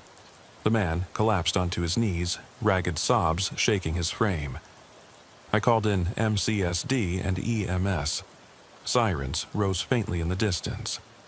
The neon hum below grew louder, as if mocking the stillness above. My partner guided the woman out. I knelt beside the man, whispering, "It's okay, we're here now." He collapsed against my leg, eyes glassy. When they loaded them into the ambulance, I stood on that landing, knees weak. The closet door swung closed behind me, plunging the room into darkness once more. I walked back down the hall, each step echoing with questions. Who was the real caller? What had happened before we arrived? What did they lose in that apartment? Outside, the early dawn sky bled pale gray. The street lamp overhead sputtered out, leaving us in near blackness. I rubbed my face, tasting the metallic tang of adrenaline. Diaz climbed back in the cruiser, silent. We drove away without a word. Back at the station, paperwork awaited, codes, narrative fields asking for clear descriptions. How do you explain a broken key, a torn photograph, a child's toy soaked in blood? How do you mark a call completed when part of you never leaves that dark closet? I filed the report, checked the evidence into property, then washed my hands 3 times before touching anything else. In the locker room, I sat on a bench beneath a flickering fluorescent light. My reflection in the cracked mirror looked older, worn. I closed my eyes and saw her. The woman's vacant stare, the crooked closet rod, the man's shattered face. They say you learn to compartmentalize, put these things behind you, move on. But I still see the smear on the wall, the pool of dark fluid tracing the closet floor, and the outline of that broken toy. I see it when I close my eyes after my next shift. I see it when the radio summons me to another late-night call, and I turn down Elmwood Drive, wondering which doors will open calmly, and which will reveal something I can never unsee. The ambulance's red lights washed over the brick facade of 3B as we watched the stretcher roll out, the paramedics' radios squawking about vitals and transport. I stood just outside the open doorway, the cool night air brushing against the sweat on my neck. Diaz remained behind me, arms crossed, eyes fixed on the paramedics. In that moment, everything felt suspended, the apartment, the darkness, the radio's distant chatter. I holstered my flashlight and stepped past him, into the silent doorway. The living room greeted me with the same shattered quiet. Couch cushions askew, splintered wood, the sticky smear still lurking by the doorway. I swallowed hard. "I need to clear this place," I murmured. Diaz nodded without looking back. We moved methodically now, voice low. I called dispatch. 7 Alpha, clearing apartment. Confirm evidence pickup and photographer. My words echoed off the walls. Once, I might have felt proud of that measured professionalism. Now, it felt hollow. An exercise in bureaucracy against the raw backdrop of human ruin. I swept my light toward the kitchen, inspecting splintered cabinets, the shattered mug on the linoleum, streaks of red that might have been rust, or something far worse. Diaz examined the bathroom, where the door hung crooked, hinges bent. I found no signs anyone had sought refuge there, no notes scrawled, no messages left. Just cold tile and a mirror smeared with something I didn't want to identify. In the bedroom, I lingered. The photograph still lay on the floor, the toddler's face half obscured. I knelt, brushing dust from the frame. Mom and me, a name scrawled on the back. Grace and Evelyn, 2016. My heart pinched. Grace, the 911 caller's name. Evelyn, the woman in the broom closet she had once trusted. These 2 lives tangled in tragedy, written across this damaged wood and spilled blood. Diaz joined me. He thumbed the frame. "They were roommates once," he said softly. "Good friends, until she snapped." I said nothing. Words felt useless. He tapped a gloved finger on the frame's glass shards. "They lived here together before Grace moved out." He nodded toward the closet. "You think this was planned?" I met his gaze. "No," I replied. "Too messy, too desperate." We backed out, letting photography techs swarm the scene. Flashbulbs poppin', measuring tapes unfurling. I stayed near the front entrance, leaning against the hallway wall, arms folded. The adrenaline drained, leaving a weight in my chest. I closed my eyes for a moment, saw the 2 of them crouching behind me. Evelyn's wild stare, the man's paralyzed breakdown holding that bloody bundle. I couldn't unsee their faces or what they represented. Broken trust, shattered bonds, violence born of betrayal. Diaz nudged me. "Let's get this logged." I followed him back to the cruiser, the open hallway stretching behind us like an abandoned tomb. Outside, the ambulance doors slammed. Grace, silent, gaunt, was nowhere to be seen again, claimed by some rotation, taken to psych evaluation. The man, name unrecovered, was cuffed, charged with assault and endangerment. Evelyn, bracelet enveloped, muttered incoherent apologies. I drove us away, engine rumbling. We turned down Elmwood Drive, passing the laundromat's flickering sign. Instead of heading back to the station, I slowed, parked on the curb. I needed a minute. I killed the engine and sat in darkness. The silence enveloped me, louder than any siren. Behind my eyelids, I replayed the final snippet. Evelyn dropping the rod, shoulders shaking, her voice a broken whisper I never heard officially. The man's hollow eyes, the tuft of toy's cloth still clutched. I realized police reports can't capture what this place took from them, or from me. This shift didn't end at paperwork. It carried on in every shadow, every creak, every late-night impulse to check a locked door twice. Diaz climbed out and stood beside me. He didn't speak, he just lit a cigarette. Illegal now, but still he held it between 2 gloved fingers. He exhaled, gray smoke drifting toward the streetlight's glare. I watched, shoulders tense. Finally, he exhaled again. "You okay?" he asked. No one had asked me that all night. The question felt foreign, heavy. I swallowed. "No," I admitted. "Not really."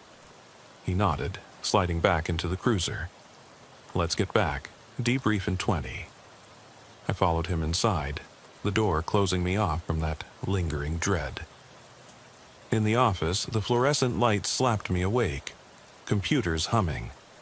I filed my reports, codes, narratives, checkboxes.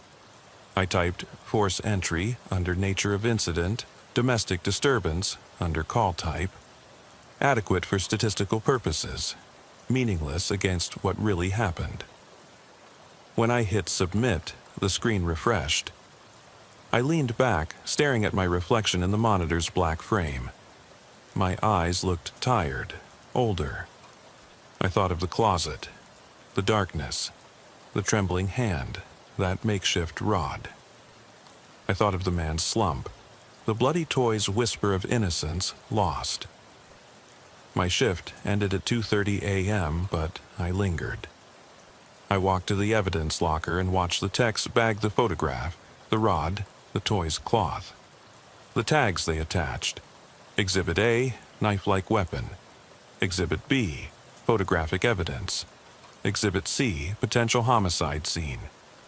Homicide. No bodies here, just shards of a life broken beyond repair. On my drive home, I passed Elmwood Drive again, but I didn't slow. I kept going.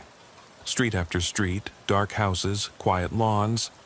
The radio played a sleepy country ballad, soft, mournful, through the static. I stared at the road, mind blank except for one thought. One split-second hesitation could have turned that rod into a bullet, that cloth bundle into tragedy. A routine check could become a crime scene in a heartbeat.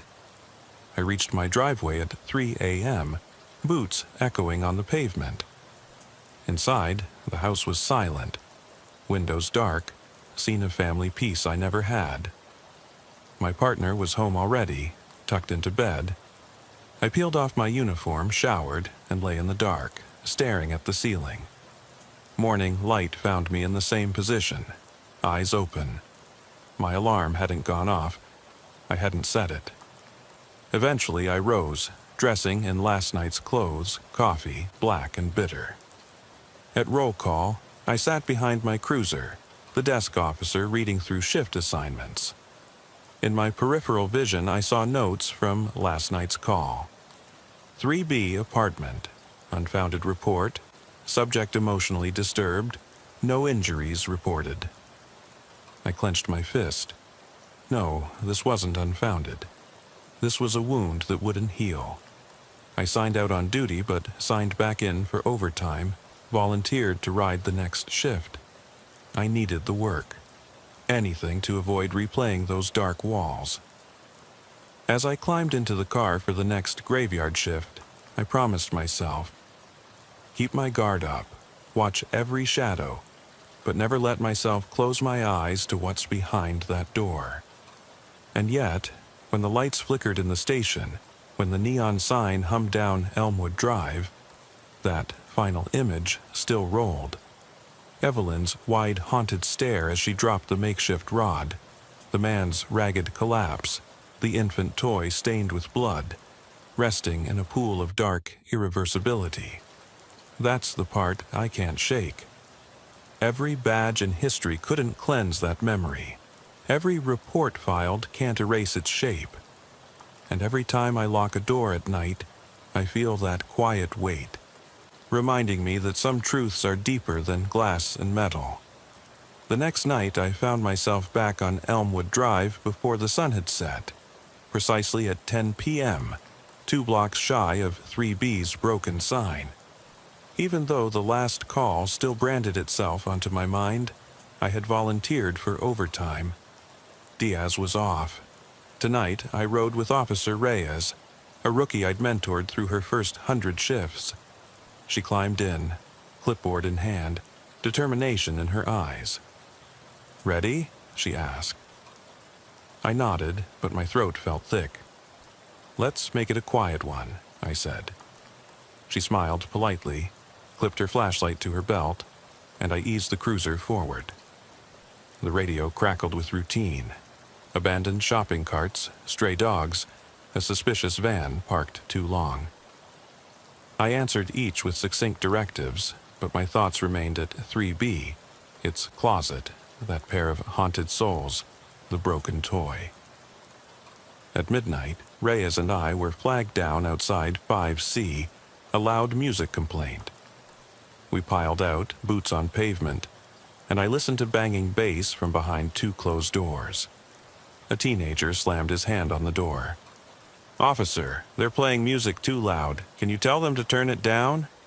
His voice sounded like a recording on repeat. Reyes took the lead, calm and professional. "Please lower the volume," she called through the door. The music dropped to a hum. We logged the call as resolved.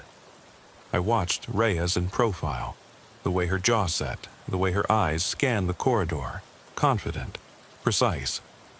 I realized how far I drifted from that.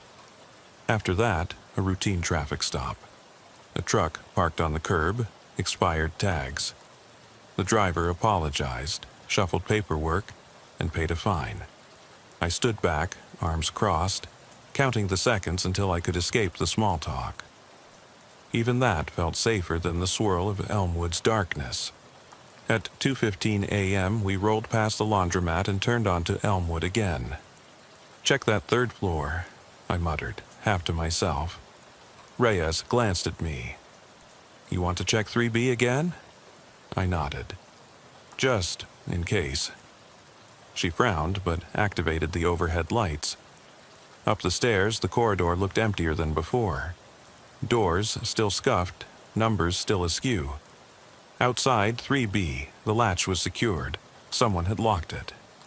I knocked. "PD, checking on residents, all okay?" No response. My skin prickled. Inside, I heard a faint creak. Floorboard settling? A groan? I couldn't tell. Reyes at my side. I pressed the door. It remained locked. "Registered tenant?" I asked. She checked her tablet. "Yes, Grace Albright." She glanced at me. "Caller from last night was Grace? She lives here." I exhaled. "Yeah." Reyes tapped her pen against the door. "Should we force entry?" she asked deferentially. I waited. "We'll call it in. Get a locksmith or MHU." She nodded. As we stepped back, the overhead bulb flickered, and for a heartbeat the hallway plunged into darkness, just long enough for my heart to lurch. When the light snapped back, I noticed the door handle's metal sheen had faint smudges. I reached out and felt the cool steel. Brownish streaks. Dirt? Blood? Fresh? I touched it. It was sticky. "Damn," I muttered. I keyed my radio. 7 Alpha needs MHU for 3B, possible biohazard. Dispatch replied with an ETA. Reyes frowned. "You think someone's back in there?" I shrugged. "I don't know, but someone touched that handle." We moved down the hall to 3A's door to regroup, but the corridor felt alive, an unseen presence lurking in the dark corners. The exit sign flickered again. My radio crackled faintly, too faint, like under static. I cupped my hand. What? Silence. The static swallowed the corridor. I glanced at Reyes. She raised an eyebrow. At 3 a.m., the locksmith arrived, key in hand, expertise in his gestures. He opened the door with a practiced twist. We moved in, flashlight sweeping, living room, kitchen, bathroom. Everything looked untouched from my first sweep, no new damage except the handle. I traced the smudges to a trail of footprints headed to the bedroom door. I nodded to Reyes. Lead. She cracked the bedroom door and peered inside. I saw her jaw tighten. I shifted beside her. The blanket on the bed was gone, folded neatly on the floor. The dresser drawer hung open, empty. The photograph was gone. The closet door, once ajar, was now closed tight, latched from the inside. My flashlight beam quivered as I pushed the closet door.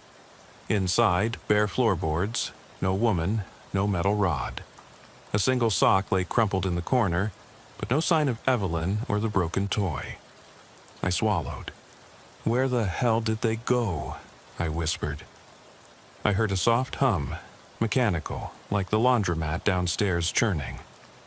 The radio crackled. Be advised, unknown party in vicinity moving toward your location. My blood ran cold. On the hallway, shadows shifted. I lifted my radio mic. 7 Alpha to dispatch. We have movement inside unit. Need backup now. Reyes flicked on her strobe. Hallway bathed in red. The door to 3C at the end of the hall clicked open. No visible occupant, but behind it, the corridor stretched black. I moved toward it. Reyes covered my rear.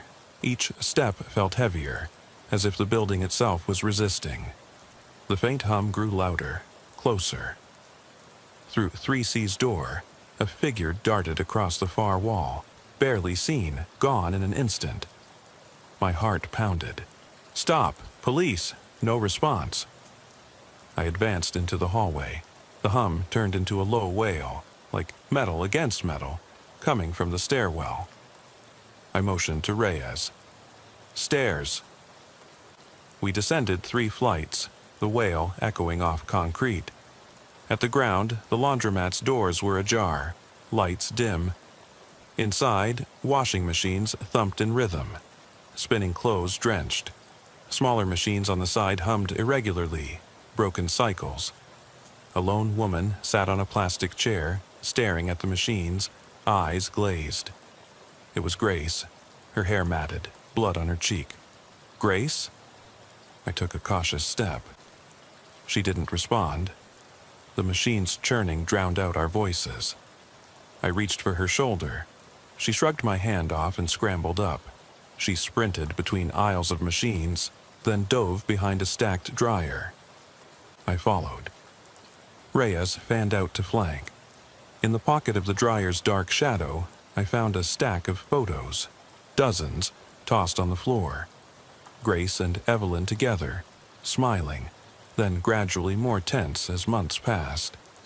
Some had dates scribbled: June 2017, September 2018, March 2019. The last had May 2025 scrawled on the back, just 2 days ago. I picked one up and saw Evelyn's face wild, eyes pleading, pressed against a suit of law enforcement. Under that, Grace's face calm, a broken window behind her.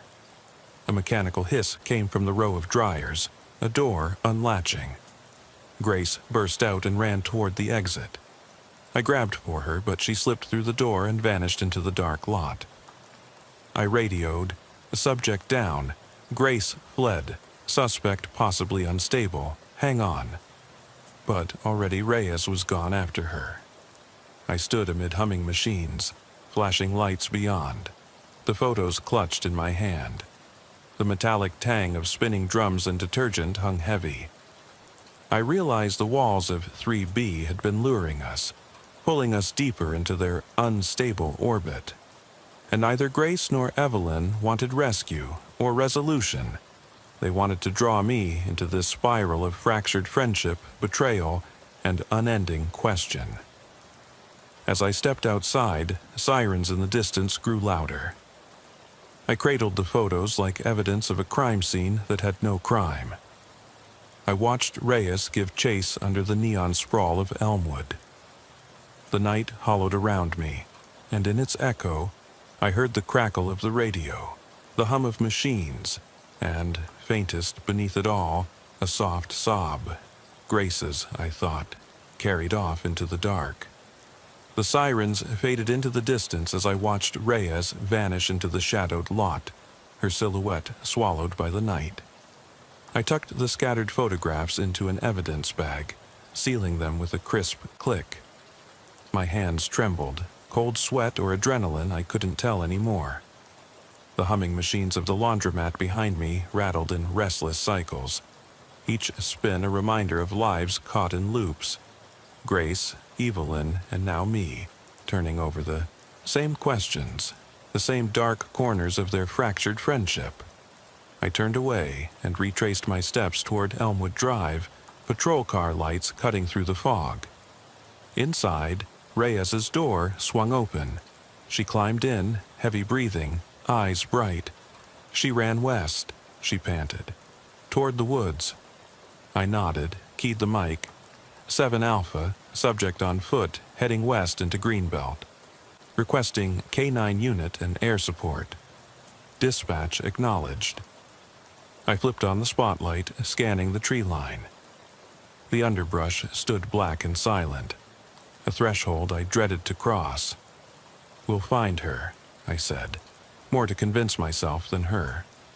Reyes slid into the driver's seat. I radioed our direction and eased toward the edge where asphalt met earth. The moment the wheels left pavement, mud squelched beneath them. We ducked under low branches, headlights punching through the gloom, revealing tangled vines and muddy footprints. I tracked those prints, Grace's sprint, 5 minutes old now, fading. Every step, my boots sucked at the soil, anchoring me in this chase. Think she'll stop? Reyes asked, voice low.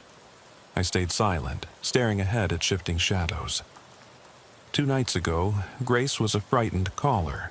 Last night, a silent patient. Now, a fugitive fleeing memories. I wondered if she even knew why she ran. We chased footprints for nearly half a mile. The K9 unit arrived at our call. Officer Lewis with his German shepherd, Ajax, who now trotted ahead, nose to the ground, tail stiff. Ajax barked once, lunged. I followed Reyes through a break in the trees into a clearing. Overgrown lot littered with discarded appliances, rusted shopping carts, smashed televisions long dead. Under each, mud and puddles reflected our lights like broken mirrors. Ajax froze, hackles raised. He sniffed at the open panel of an old refrigerator, hinges corroded, door ajar. "Search," Lewis ordered. Ajax slipped inside. The bulk of the fridge creaked, then a muffled whimper. Reyes and I rushed forward. Ajax backed out, barking twice, then held his nose to the ground. I knelt at the fridge's mouth. Damp interior, no sign of Grace. Next to it, leaning against a rusted stove, was a single sneaker, Grace's sneaker, mud-caked, laces undone. My stomach twisted. She was here, I murmured. Before we could react, Ajax barked again, this time from behind the stove. I flicked my light. There, crouching in the shadow's edge, Grace's eyes flicked up, wild, desperate. Her cheek was cut, a thin ribbon of blood where branches had scraped her. She held a crumpled piece of paper, edges torn and stained, closer than her sneaker, as if it tethered her to this place. "Grace," I said gently, "you need to come out." She blinked, lips moving in silence. I stepped forward, boots crunching over glass fragments. She shuffled back, hugging that paper. "That letter?" she hissed. "He wrote it." My brow furrowed. "Letter?" Then she threw it at my feet. I caught it with a gloved hand and saw scribbled words. "I never left. I'm always here, waiting for you to see me." I exchanged a look with Reyes. She peered into the clearing's edge. No sign of Evelyn. I shook my head. Evelyn had vanished the moment we forced entry 2 nights ago. Grace had fled. Now, this cryptic note. The air felt thick with unspoken dread. I knelt beside Grace. "We'll get you safe," I said, voice firm. Ajax whined, tail wagging uncertainly. Grace's shoulders trembled. Her eyes drifted to the tree line where moonlight bounced off leaves. "He's here," she whispered. "Behind you." I stiffened, heart in my throat. I swung the beam around, empty clearing, silent appliances. "No one here," I said, but I couldn't be certain. Suddenly, a whisper of movement, a soft thud beyond the fridge. Ajax leapt forward, teeth bared. I raised my flashlight. From the foliage, a figure stepped. A man, tall and gaunt, face half hidden by shadows. His shirt clung to him, the dark stain spreading. In his hand, the broken frame from the photo, twisted metal, glass shards missing. He smiled, slow and terrible, eyes glittering. I stepped between Grace and him, heart pounding. "Sir, drop the weapon," I shouted. He tilted his head. "But it isn't a weapon," he said, voice low, echoing in the still night. He raised the frame, pointing the jagged end toward me. "It's the only thing left of what we were." I signaled to Lewis, "Ajax back." The dog obeyed reluctantly, hackles raised. Grace trembled behind me. I raised my radio. "Officers in contact. Suspect armed with sharp object. Stand by for orders." Dispatch crackled. "Copy. Backup en route." I leveled my beam on him. "Sir, set it down. Step away with your hands up." He laughed, a dry, brittle sound. "You never left," he rasped. "I stayed, waiting in the dark." He gestured to the photographs scattered in the mud. I remembered how we'd sealed the rest away. Evidence bags lining the station shelf. Now, these defiled relics lay under a cold moon. He took a step toward us. My finger hovered on my holster. I couldn't risk crossfire. Reyes edged along my left, hand on her baton. Grace sobbed behind us. The clearing seemed to constrict. The rusted shells of discarded electronics like silent spectators. In that moment, my mind flicked back. Images of that apartment closet, the child's toy, the red smear. The man's confession now made sense. He'd never left 3B. He carried his anguish into every dark corner, following Grace into the woods to force her to remember. This wasn't trespassing. It was obsession turned violent. He raised the frame higher. I braced. "Last chance, drop it." He paused, silhouette rigid. The moonlight caught his face, eyes haunted by grief. Then, without warning, he hurled the frame at my feet. Metal clanged against gravel, glass shards tinkling. I kicked it away, pivoting to shield Grace. "Don't come any closer," I shouted. He took another step. This time, Lewis and Ajax lunged forward, dog teeth bared, handler restraining. The man yelped, stumbling backward, hands in the air. I moved in, cuffing him quickly. His hand shook as the metal cuffs clicked shut. "It's over," I told him, voice low. He tilted his head, eyes shifting to me. "No," he whispered. "It never ends." As we led him out of the clearing, I found Grace leaning against the rusted refrigerator, knees bent. Reyes guided her into the cruiser while I secured the suspect. Sirens grew louder, a distant echo promising return to order, but order felt miles away.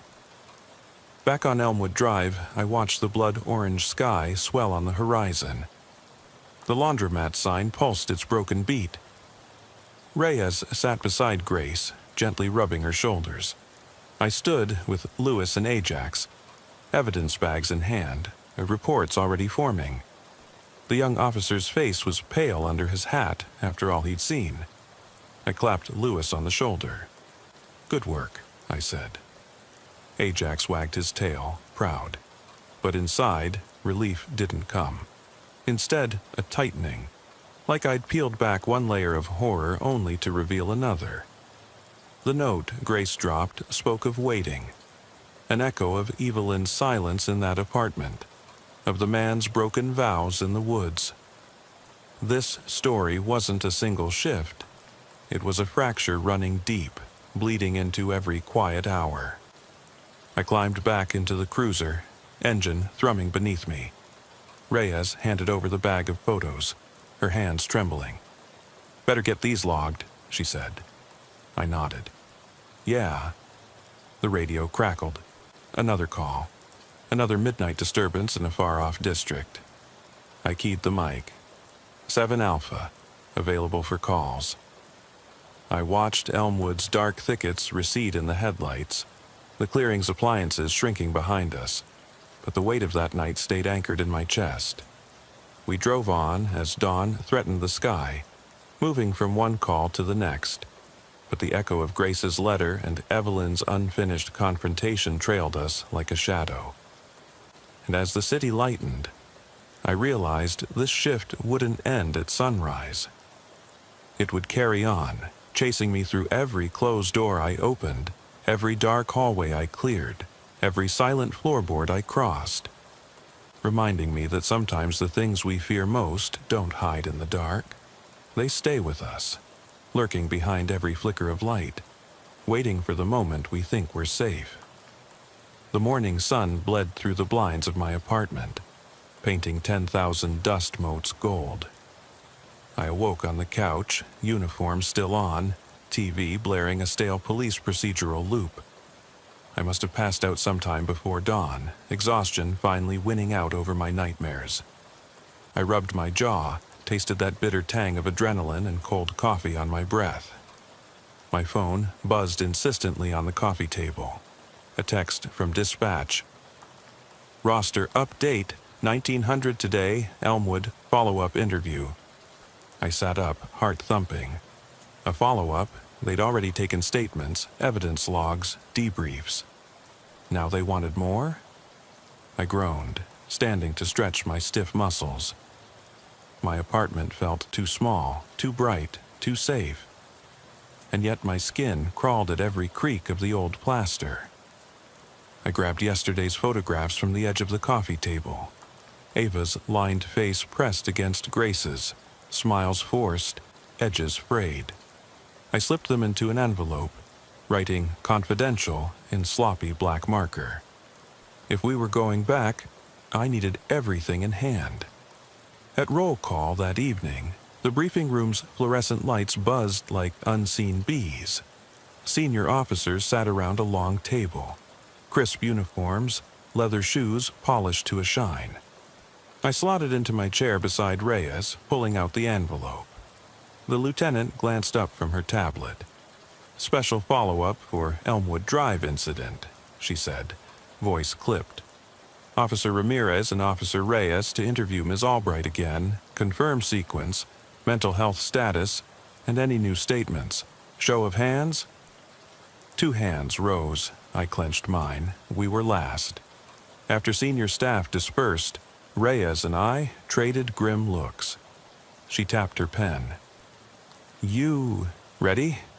I nodded, though my chest felt tight. Let's get it right this time. Elmwood Drive at 7 p.m. felt different. The laundromat's open sign fully lit now, humming steady yellow. Windows in 3B were dark, no sign of life. We parked under a street lamp. Its light flickered but held. I fetched the envelope and our badges, and we knocked on the front door of 3B.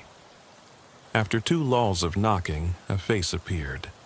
Grace's, pale, hollow-eyed, hair still tangled but washed, wearing a hospital gown beneath a gray cardigan. She opened the door slowly, as if fearing we'd vanish in the dark. I nodded.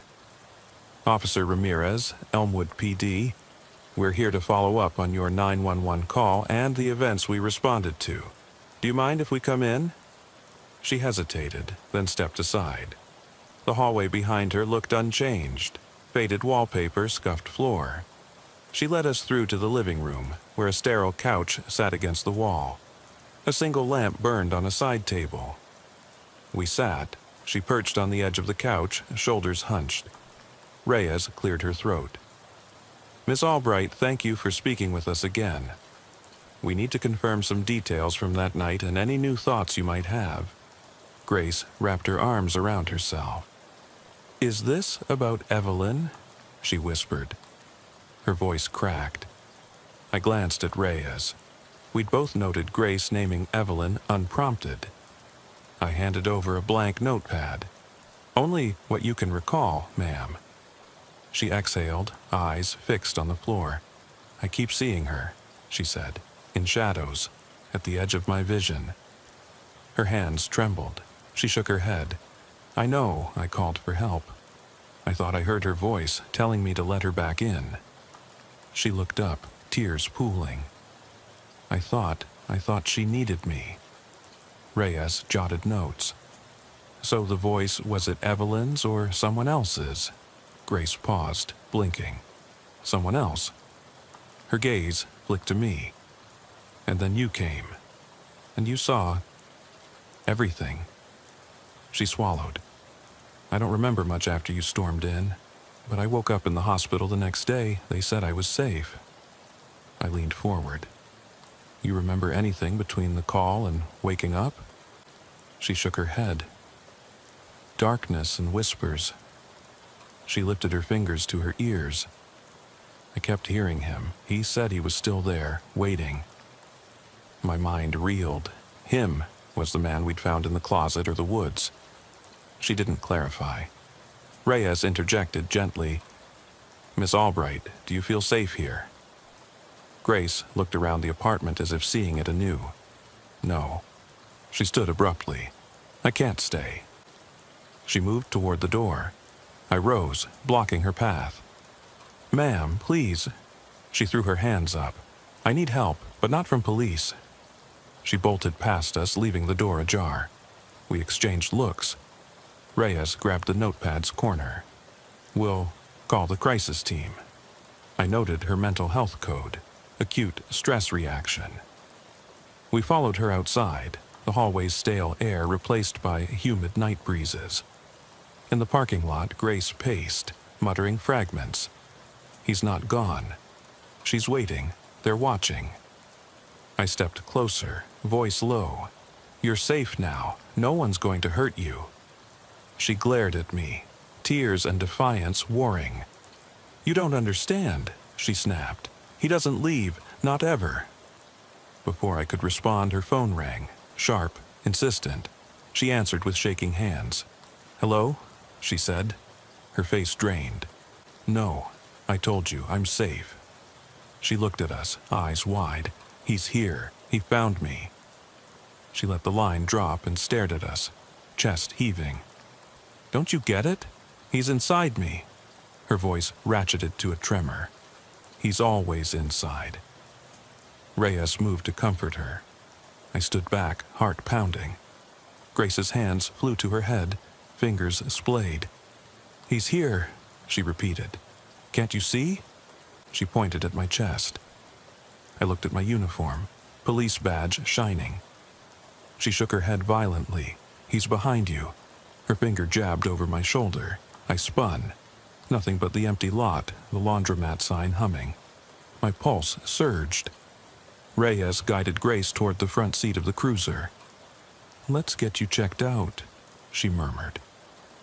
Grace flinched when Reyes reached for her arm but climbed in. I closed the door gently. Sitting in the driver's seat, I watched Grace through the window, tears streaking her cheeks, breathing ragged. I reached into the envelope, pulled out the photograph, Grace and Evelyn in happier times. I held it up. Grace's eyes locked on it, recognition, and something like peace flickering. I replaced the photo and climbed in. Reyes started the engine. Crisis team ETA 10 minutes, she said. I nodded. Behind us, the neon laundromat sign flickered, the open becoming pen, as if losing its center, just like these women. We drove off, sirens silent, lights off. The road stretched ahead in soft darkness, and I realized every time we think we've found an ending, it shifts, evaporates under our fingers, dragging us back to corridors, woods, apartments, places where trauma doesn't stop with daylight. It follows, it watches, and it waits. The night after our follow-up at 3B, sleep eluded me. I lay on the cot in the precinct's briefing room, lights off, radio static faint through the walls, eyes open to the ceiling tiles. Every panel looked like a window into the dark hallways of that apartment, the closet's yawning mouth, Evelyn's silent collapse, Grace's haunted flight. When the first patrol roll call shook me awake at 6 a.m., a creeping dread settled in my gut. This story still wasn't over. I grabbed a black coffee and scanned the shift board. Codes, calls, assignments. Alpha on night watch stared back. I volunteered again for Elmwood follow-up details, looming like an unfinished sentence. Lieutenant Hawthorne raised an eyebrow when I signed up. "You sure?" he asked. I nodded. "I need closure." He sighed, tapped a pen, and handed me a folder. Photos, witness statements, lab reports. "Let me know if you find her," he said. I tucked the folder into my jacket and walked to the evidence locker, collecting the remaining tagged items, the closet rod fragment, the toy cloth, and the shattered frame. At 10 p.m., I parked under the flickering street lamp on Elmwood. The laundromat's PEN stuttered in yellow.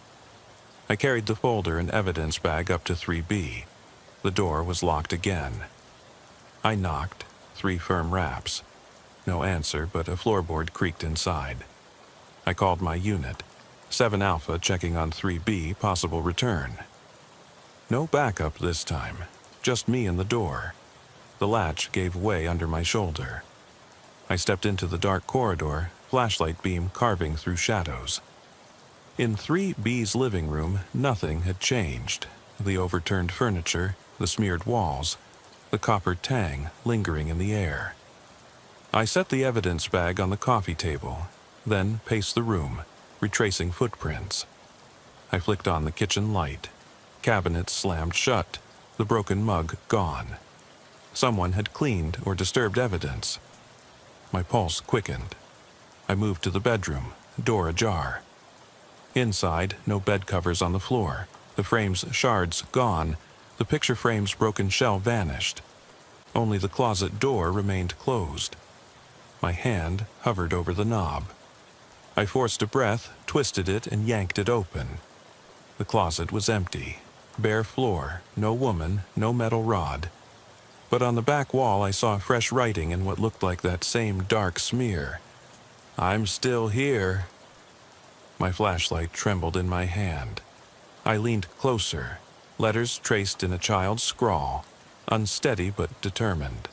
My stomach churned. Suddenly, a faint click behind me. I spun. The hallway light overhead clicked on, bathing the corridor in yellow. I stood alone. The silence pressed in. I stepped out, pausing at the threshold of the apartment, listening. The building was asleep, no hum of machines, no distant voices. My radio lay on the coffee table, unpowered. I realized I hadn't called this in. I ascended to the 4th floor on impulse. The stairwell smelled of mildew. Floor 4 was darker, windows boarded. At the end of the hall, I saw a door marked 4C. No tenant name, but strange marks etched into its surface. Dozens of small triangles, overlapping like teeth. I knocked, no answer. But through a crack, I saw dim light, warm, flickering. I pressed my eye to the peephole. Inside, paper lanterns hung, casting dancing shadows over walls covered in photographs. Images of Grace, Evelyn, the man, and of me. In each, my face stood rigid in uniform, eyes reflecting my own shock. My heart seized. I knocked again. "Police!" The light snapped out. Darkness.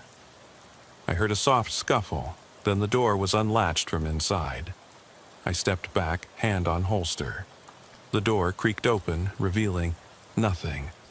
The hallway stood empty, no lantern or photo. I blinked, heart hammering. Footsteps behind me in the stairwell, slow, deliberate. I flicked on my flashlight. At the bottom of the stairs, a figure leaned against the wall. It was Grace. Hospital gown replaced by a pale dress, bare feet muddy. She stared at me, lips parting in a ghost of a smile. "You found my sanctuary," she whispered. "Grace," I said, voice shaking. "What is this place?" She stepped forward, fingers trailing along the wall. "This is where he hides," she said softly. "Where Evelyn and I found each other." She pointed to the etched triangles. They marked our years, each one a night we survived. She lifted a photograph hung inside. It was a selfie of the three of us, me, Grace, Evelyn, in 3B's living room, flash reflected on the wall behind. I didn't remember taking that. I dropped my flashlight, the beam skittered. "You're not alone," she said. "He's with us, always." The door banged shut behind her. I lunged but caught only a snap of wood. Darkness enveloped me. My radio squeaked to life, static, then my voice. 7 Alpha needs rescue immediately.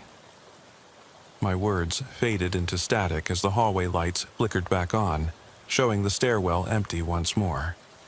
I staggered forward, flashlight illuminating the empty corridor. Lanterns gone, photographs vanished. My own reflection stared back at me in the darkened peephole of 4C, eyes wide, mouth slack. I realized I'd crossed from investigator to hunted, drawn into the same spiral of secrets that bound Grace and Evelyn. The line between avenger and victim blurred. I reached for my radio, but the battery was dead. My flashlight flickered. I took a step, then another, each one echoing down the stairwell. The triangles etched into 4C's door burned behind me.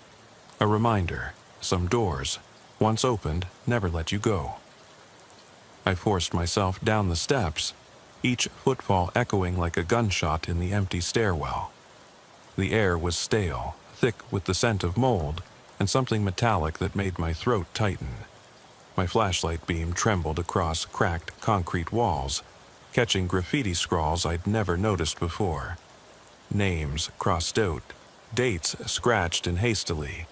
Evelyn, April 12th, Grace, September 23rd, Ramirez, June 8th. My own name, etched in uneven letters, burned beneath the glass. I rubbed my eyes in disbelief. This couldn't be real, yet it was. My identity carved into this building alongside theirs, marking me as part of their twisted chronology. I tried calling Reyes, but the radio was dead. No dial tone, no static, just emptiness. Instinct pushed me forward. I had to get out, had to find a way to break the spell of this place. At the bottom of the stairs, I stumbled onto the ground floor corridor, but it wasn't the lobby I remembered. The mailboxes were gone, walls repainted in putrid green. Doors that once led to apartments now opened onto blank cinder-block rooms, empty. The exit door stood ajar, but beyond it was not the parking lot. It was the laundromat again. Buzzing machines lined against brick wall handed steam rising like ghosts. I realized I'd looped back, trapped in a half-world. I stepped forward into the laundromat's haze. Rows of washing machines whirred in synchronized monotony, their percussive thumps echoing overhead. Fluorescent bulbs overhead flickered in strobe, casting brief glimpses of shadows that darted between the machines. I froze. Behind one of the dryers, I saw a flash of movement. I approached, heart hammering, hand on my holster. I rounded the dryer and found Evelyn. She sat on the floor, knees drawn up, gazing at the spinning drum of a front-loader washer. In her lap lay the torn baby's toy, its cloth ragged, the little keychain still attached. She looked up at me, eyes empty, lips curling into a sad smile. "You came back," she whispered. "I knew you would." "Evelyn," I managed. "You need help. This isn't real. You're in the station now." She shook her head, black hair drifting across her face. "No, this is home. This is where we save ourselves from the dark." She patted the floor beside her, palm flat against the vinyl tiles. "Sit with me." Against every instinct, I sank beside her. The washer's door rattled. Evelyn placed the toy inside it, watching as the drum began to turn. "You see?" she said. "We can wash away the fear, let it spin, let it drown." She leaned her head back, eyes closed. A slow hum rose, like the machine pulling clothes through water. Behind us, a door clanged shut. I jerked around to see Reyes standing there, pale, uniform stained with sweat. Her eyes met mine. For a moment, relief washed me until I saw the glint of tears, the tremor in her lip. She held something in her hand, the bent photo frame, jagged edges catching the light. "They made me," she whispered. "They said I had to join." I wanted to say her name, reach out, pull her back, but Evelyn's head lifted, voice sweet. "They're our family now. We protect each other." Reyes, stepped forward, eyes teary but unyielding. Her voice was hollow. I couldn't leave them behind. I stood, pulling my flashlight upward. Evelyn closed her eyes again. Reyes placed the frame atop a dryer. The photo inside showed our trio, Grace, Evelyn, and Reyes, arms around each other, smiling in the living room we once cleared. In the reflection of the washer's glass, I saw my own distorted face behind them, mouth open in an unvoiced scream. "Why?" I choked. "Why are you doing this?" Reyes tilted her head. "You know why," she said softly. "You opened the door, you let them in." Evelyn reached out, hand trembling, reaching for mine. "Join us," she said. "We can't leave, we need you." Her fingers brushed my badge. I felt a cold rush, as if the building itself had inhaled my breath. The washer's cycle slowed, final spin, water draining in rhythmic pulses. My flashlight flickered. Panic surged. I shook my head and turned to the exit door, that gap where night met sanity. But it was gone. In its place, a brick wall, cold and unmoving. The humming machines quelled into dead silence. Only their metal drums spun in place, mocking. In the hush, I heard a voice, Grace's voice, soft, distant, calling. "Ramirez," reverberating off walls. My knees buckled. I sank to the floor, flashlight clattering beside me. Evelyn rose, skeletal, offering her hand. Reyes stepped forward too, frame in hand. "Stay with us," Reyes said. "Don't go back alone." I stared at them, tears blurring the edges of my vision. The station's corridors, the calls, the reports, all of it had dissolved into this nightmare mirror. I realized then that there was no escape through doors or evidence lockers, no rescue by backup or K-9 teams. The fractures between fear and safety, duty and obsession, had collapsed. As the final lights above me blinked out, the only thing I could see was Evelyn's outstretched hand, pale under the flicker. And in that moment, the world narrowed to one truth. I shouldn't have answered the call. The night air was brittle, as though it might shatter if you breathed too deeply. My boots crunched on the loose gravel of Oakwood Drive, each step echoing in the silence that fills rural streets past midnight. I flicked off my cruiser's headlights before stepping out, preferred to keep the red and blue glow from illuminating my silhouette against the houses. Patrol car doors hissed shut behind me, and I shouldered the K-9 leash, feeling Duke's quiet weight at my side. He was restless. His nails clicked against the asphalt as he sniffed at the cold air, tail low, but tail tip vibrating in anticipation. I slipped my hand beneath his collar to give him a reassuring squeeze. Dispatch had run the address twice, 324 Oakwood Drive, confirming a welfare check requested by a neighbor who hadn't seen the occupant in 3 days. The mailbox near the walkway sagged under unread bills, and the window blinds were jammed at odd angles, as if bent by some careless hand. My flashlight beam carved a cone of yellow out of the darkness, revealing the peeling paint on the front door, the knocker rusted into place, and the stale scent of rot drifting from beneath the threshold. "Dispatch, this is 54 Delta. I'm on scene requesting status," I murmured into my shoulder mic, voice low. Static answered, then copy, 54 Delta. Code 6, backup ETA 5 mics. Duke stiffened, ears pricking at the distant drip of water somewhere inside the house. I swallowed, letting the sound fill the hush around me, and ran my finger along the call sheet clipped inside my notebook. Welfare check, adult female. No complaints beyond odd behavior. I pressed the doorbell. Nothing. I rapped the butt of my hand against the doorframe. "Ma'am, this is the sheriff's department. Welfare check. Please open up." My voice sounded louder than I felt. I listened for movement. Furniture scraping, the shuffle of curtains, but heard only my own breath, visible in the cold. The hallway behind me remained black. Duke let out a low whine.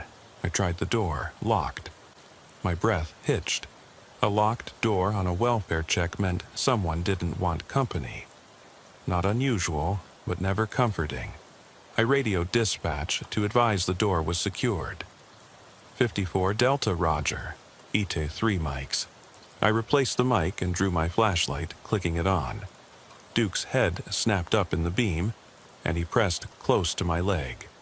I crouched, voice softer. "Easy, partner. Let's see if she'll answer from the porch." I swept the flashlight toward the window. A faint outline behind the drawn blinds. Something shifted. "Someone's inside," I said, more to steady my own hands than Duke. He sniffed at the door, hackles raised. I knelt again to remove the wrench from my toolkit, preparing for a non-violent entry. As I worked the latch, the window behind me rattled from the inside. Heart pounding, I wheeled around, light slicing the darkness. A single silhouette appeared at the curtain, pale face pressed to the glass, eyes wide but unmoving. For a breathless moment we stared, and then the figure slipped back into the shadows. The door swung open under my wrench's leverage, creaking on its hinges like a coffin lid. I stepped inside, Duke at my side, every sense screaming caution. The foyer was suffocated by stale air and dust motes drifting in the flashlight's glow. Wallpaper peeled in grotesque strips, exposing raw plaster beneath. I clicked on my radio. 54 Delta inside, K9 with me, house is empty so far. No reply, just distant hum of ceiling fans struggling to turn. I swept the beam across the empty living room. A coffee table overturned, books scattered, and, closest to the window, an overturned rocking chair that spun in a slow arc. Its creak stopped as I trained the light on it. I swallowed the echo of my footsteps. Duke tugged at the leash. I followed him toward the hallway, where the walls narrowed and the air grew colder. A pocket of darkness deeper than the rest of the house. The corridor lights were out, only my flashlight showed the way. Paint peeled in curling ribbons, and I could smell something acrid, like burnt plastic mixed with mildew. I glanced down at Duke. His tongue flicked against his lips, eyes scanning the shadows. Ahead, a faint glow seeped from under a door. Low red light pulsed behind the gap, almost like a heartbeat. Black light panel, I breathed. That meant someone had rigged an alarm or a camera, or worse. I paused, raising my free hand to signal Duke to wait. My partner's instincts bristled. He crouched, sniffing the gap. I called out through the door. "Deputies are here, open up." No answer. As I hammered on the wood with my fist, the red glow shifted, drawing closer to the door. I caught a glimpse of pale feet moving away. "Ma'am, come out!" I shouted. The light flickered and died. Silence returned, thick and suffocating. I risked a foot across the threshold. Instantly, Duke's hackles spiked, and he lunged forward, jaws snapping at the air. I shone my flashlight upward, and there she stood at the far end of the room, a woman, arms wrapped around herself, face hidden by her tangled hair. Black eyes glinted under the beam. "Don't come closer," she rasped. Her voice was soft, but it struck every nerve in my body. I crouched beside Duke, holstering my weapon. "Ma'am, I'm Officer Rojas with the Sheriff's Department. We're here to help. Can you come out to the hall?" Duke growled low in his throat. The woman tilted her head, hair slipping aside to reveal a pale, bruised cheek and a cut across her wrist, scabbed and angry. She lifted her arm to show me. "They never listen," she whispered, voice breaking. "They don't believe me." I exchanged a glance with Duke, then crouched lower, carefully slipping my flashlight into my pocket. "I hear you," I said gently, hands open.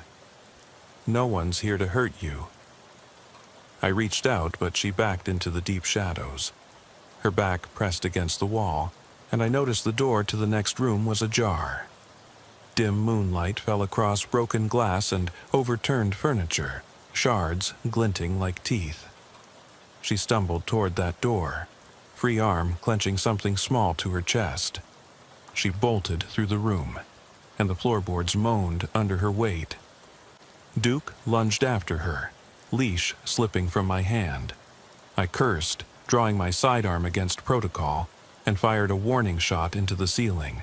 Just a snap to startle, to stop her before she reached whatever lay beyond. The reverberation shook the walls. She froze. I grabbed Duke's leash as he barked, and we cornered her in the doorway. My heart pounded so loud I thought she must hear it. She stood trembling, face streaked with tears, clutching a weathered shoebox taped shut. Duke whined, pawing at her feet. I lowered my weapon and stepped forward, careful to stay calm.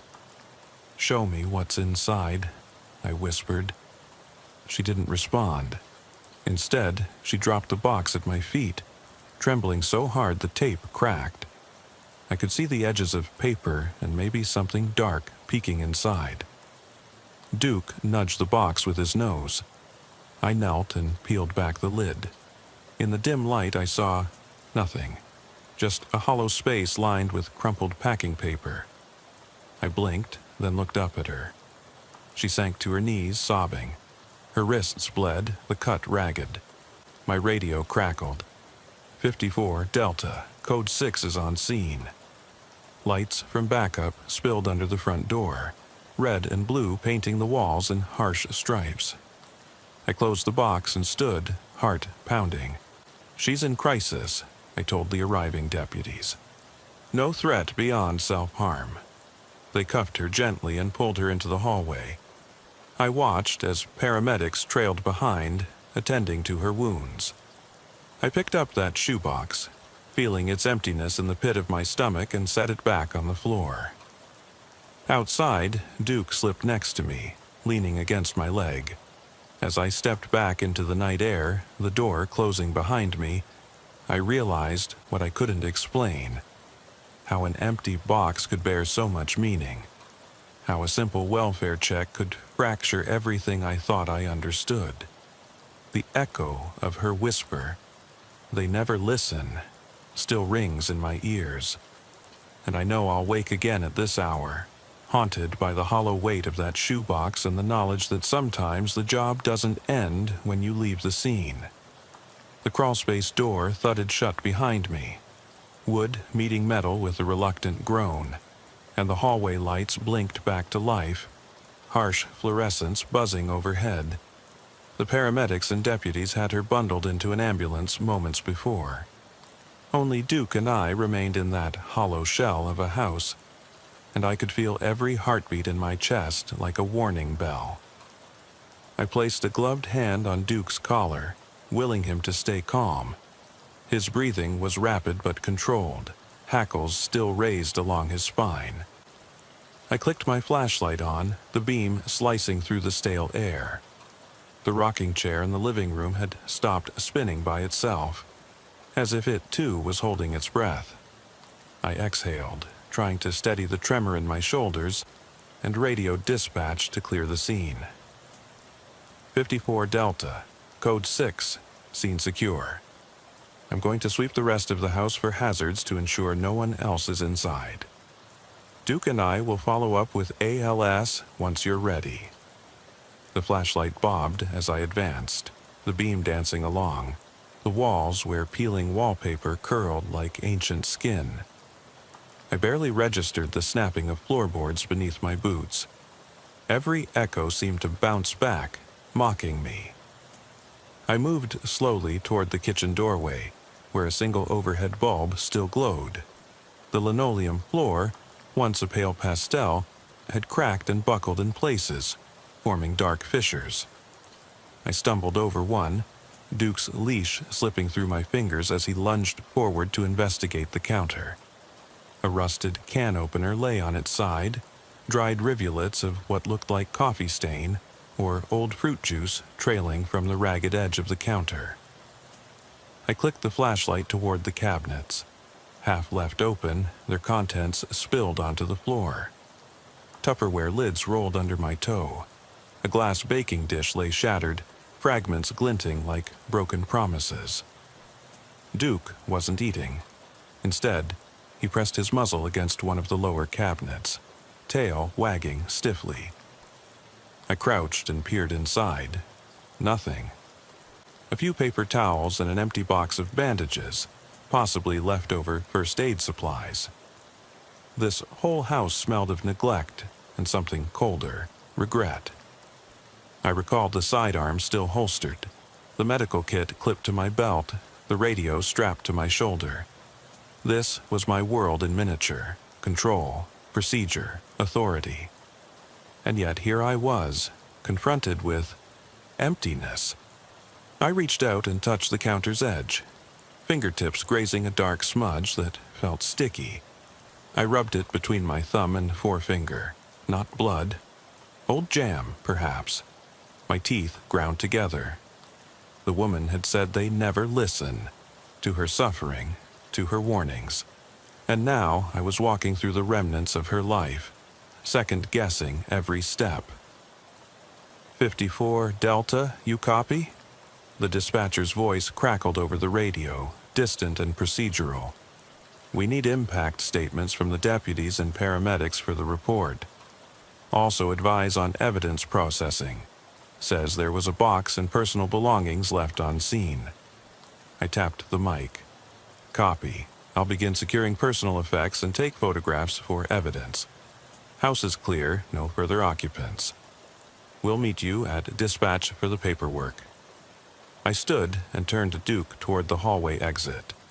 But something in the beam caught my eye first. Mud tracked into the kitchen. Two distinct prints crossing the floorboards, as if someone had fled straight through here from the back door. I knelt, shining the light across them. They were fresh, a soggy imprint of sneaker tread. The front door showed no sign of forced entry, but the back door... I snapped on my gloves and moved toward it. The door's frame was cracked, and a scrap of torn screen hung loose. I pushed it open, and the cold night air rushed in, carrying with it the scent of wet earth and pine. Beyond lay the backyard's overgrown scrub, long grass slick with dew. I clicked off my flashlight and raised the muzzle of my duty pistol, silhouette outlined against the moonlit sky. Duke crouched, muscles coiled, ready to spring. No one. Only the distant hum of sirens, a single ambulance now pulling away, and the faint glow of emergency lights shimmering on the horizon. My breath formed clouds in front of me as I scanned the tree line. The kitchen prints led here, as though she'd bolted through that back door into the darkness. But I knew she hadn't. She'd been in the ambulance, calmly compliant, tears dried on her cheeks. It didn't add up. I dropped my weapon and sank onto the stoop, pulling Duke close. He leaned into me, pressing against my thigh like he could share some comfort. I stared at the broken screen and the single trail of footprints vanishing into the weeds. The night was far too quiet now. I thought of the shoebox she clutched, the empty cubby of memory she insisted held her husband's voice. I remembered her eyes, hollow and bright, like a confession without words. and I realized the real danger of jobs like ours isn't the person with the knife. It's the one whose mind has fractured too far to tell the truth from the empty paper. "Duke," I murmured, stroking his head. "Let's get out of here." I rose, and he circled back to my side. Together, we crossed the yard in silence, taking care not to disturb the prints. At the door, I paused and glanced back one last time. The dim kitchen light leaked through the screen, shoulder high. Inside was nothing. Nothing but the echo of a life she refused to leave behind. The driver's door of my cruiser hissed open. I helped Duke inside and climbed into the seat, radio clipped, body heavy with thought. As I backed out of the driveway, the broken porch light flickered behind me, then died altogether. I didn't notice until I was 5 miles down the road, when Duke whined and pressed his nose to my hand. I reached back to scratch behind his ears and noticed the shoebox, taped shut, sitting on the passenger seat floor. I hadn't put it there. It hadn't been in the ambulance, not in the house, not anywhere near me. My pulse roared in my ears. I glanced at it through the rearview mirror. Box intact, no label, no idea how it got into my car. I reached down, hesitated, then pinched the tape's edge. It shifted underneath my fingers. I drove the rest of the way without touching it. The box rode silently at my side as the cruiser's headlights cut through the black pavement. I caught myself staring at it in the mirror, trying to make sense of its presence. Exhaustion washed over me, so deep I thought I might slip into dream inside the patrol car. But I couldn't close my eyes, not yet. Because sometimes the hollow things cling to you when you think you're free. Sometimes the real horror isn't the call-out, the person you find, or the job you finish. It's the things you bring back. And in the cramped glow of the dash, I felt that shoebox was mine to keep. Its empty promise a reminder that some wounds never heal, and some stories never end cleanly. The cruiser's engine ticked as it cooled in the silence of the station's back lot. Dashboard glow painting the garage door in faint green. Duke sat in the passenger seat, head low, ears folding back. The shoebox lay between us, taped shut and unmoving, as if it had spent the entire shift riding shotgun. I stared at it through the glass, willing it to make sense, but it offered nothing but its rigid, cardboard walls. I cut the engine and reached across to switch on the overhead dome light. Warm yellow flooded the cabin. Duke lifted his head, eyes reflecting lamplight. He nudged the box with his nose, a low whine escaping his throat. I exhaled and opened the box again. Inside, the packing paper was undisturbed, but I noticed a small scrap of paper tucked in one corner, folded so precisely it looked machine-made. My glove trembled as I slid it out. It read, in neat cursive, "Sometimes the emptiest places echo the loudest truths." My chest tightened. The note wasn't in her handwriting. Her scribbles had been jagged, broken. This was deliberate, controlled. Someone had left it for me. I refolded it and dropped it back into the box. Closing the lid felt like sealing a wound. Duke lay his head on my thigh, looking up at me as though he understood the weight we both bore. I reached for my phone and thumbed open the photo gallery. There, shots of the kitchen prints, the torn screen door, the woman's bandaged arm, and the empty box on the floor. Nothing about these images told their own story. But I'd filed them under Scene 324, and they'd vanished into the department's digital tomb, buried beneath reports of petty thefts and false alarms. My radio crackled. 54 Delta, is everything secure? I glanced at the shoebox. Yes, dispatch, scene secure, we're wrapping up here. The response crackled back. Good work, 54 Delta. Get some rest. Rest. As if rest was possible now that my mind replayed every creak of that house, every silent footstep across its floor. I shut off the dome light. Darkness reclaimed the interior. Duke lifted his head, nose sniffing the air. I handed him a chew stick from my gear bag, a treat he normally got only on long calls. He took it gently, chewing in soft crunches. I climbed out and closed the door behind me. The station's fluorescent hall hummed as I padded in, Duke close at heel. In the locker room, I unhooked my gear, radio, holster, trauma kit, hung it on the same peg I'd used 100 times before. My uniform smelled of sweat and stale coffee. I peeled it off, dropping it into the hamper, and changed into plain clothes. All the while, my wrist itched where she'd cut herself, the jagged scar tender under my sleeve. I padded down the corridor toward the evidence room. The officer inside nodded once, tapped at a keyboard. I set the shoebox on the counter. 64 Sierra to book evidence, I said. Personal effects from a welfare check. Possible self-harm incident. He raised an eyebrow but didn't question. He scanned a barcode sticker, slapped it on the box, and locked it in a steel drawer. With the evidence secure, I made my way to the roll call lounge. Coffee sat in a thermos, warmer, bitter and burnt.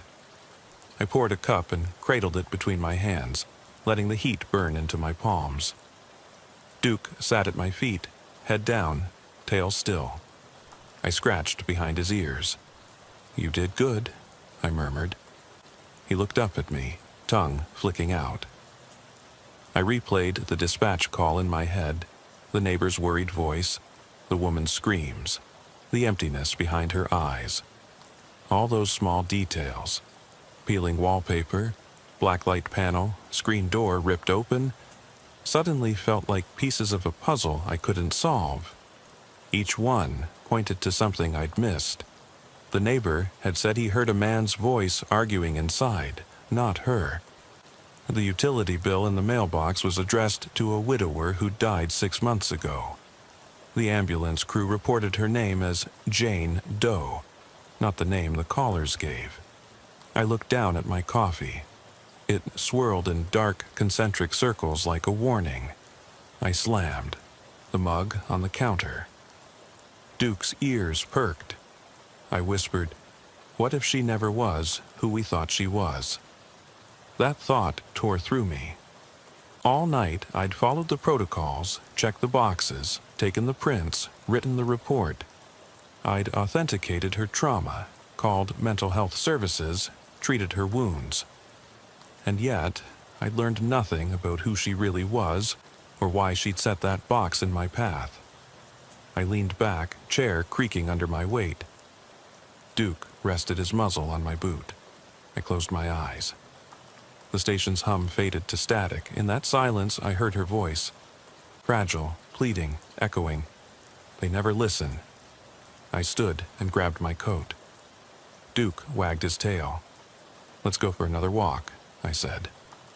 Outside, the night was clear, the moon shivering silver across empty streets. We walked in the glow of street lamps, boots soft on asphalt. I let Duke choose the direction. Down the lane where the old oak loomed. The wind rustled its leaves in whispers. Under that tree, I stopped. Duke sat, head tilted. I took a small breath and pulled the shoebox from my pocket. It had reappeared there, box and all, despite the evidence lock. My fingers traced the barcode sticker, now half peeled. I lifted the lid one last time and stared into the empty space. The note was gone, the packing paper undisturbed. Nothing but the hollow darkness I'd carried inside me these past hours. And then it happened. The moment I understood the truth I'd been avoiding. I realized the box wasn't a vessel for her pain. It was a mirror for mine. Because I'd never closed that door on the memory of what I saw that night. Not the moment she bared her wrist, not the red light vanishing behind the door, not the final echo of her whisper through Duke's whine. I closed the lid gently and tucked the box beneath my arm. Duke nudged my hand, and we walked on, our shadows stretching long and thin across the pavement. I'll never unsee that emptiness. I'll wake at 2:17 a.m. again, feel the weight at my side, and find that shoebox waiting, reminding me that the most disturbing encounters aren't those we report. They're the ones we carry home, sealed inside us, refusing to stay buried. And every time I close my eyes, I see it, that hollow space, echoing louder than any scream.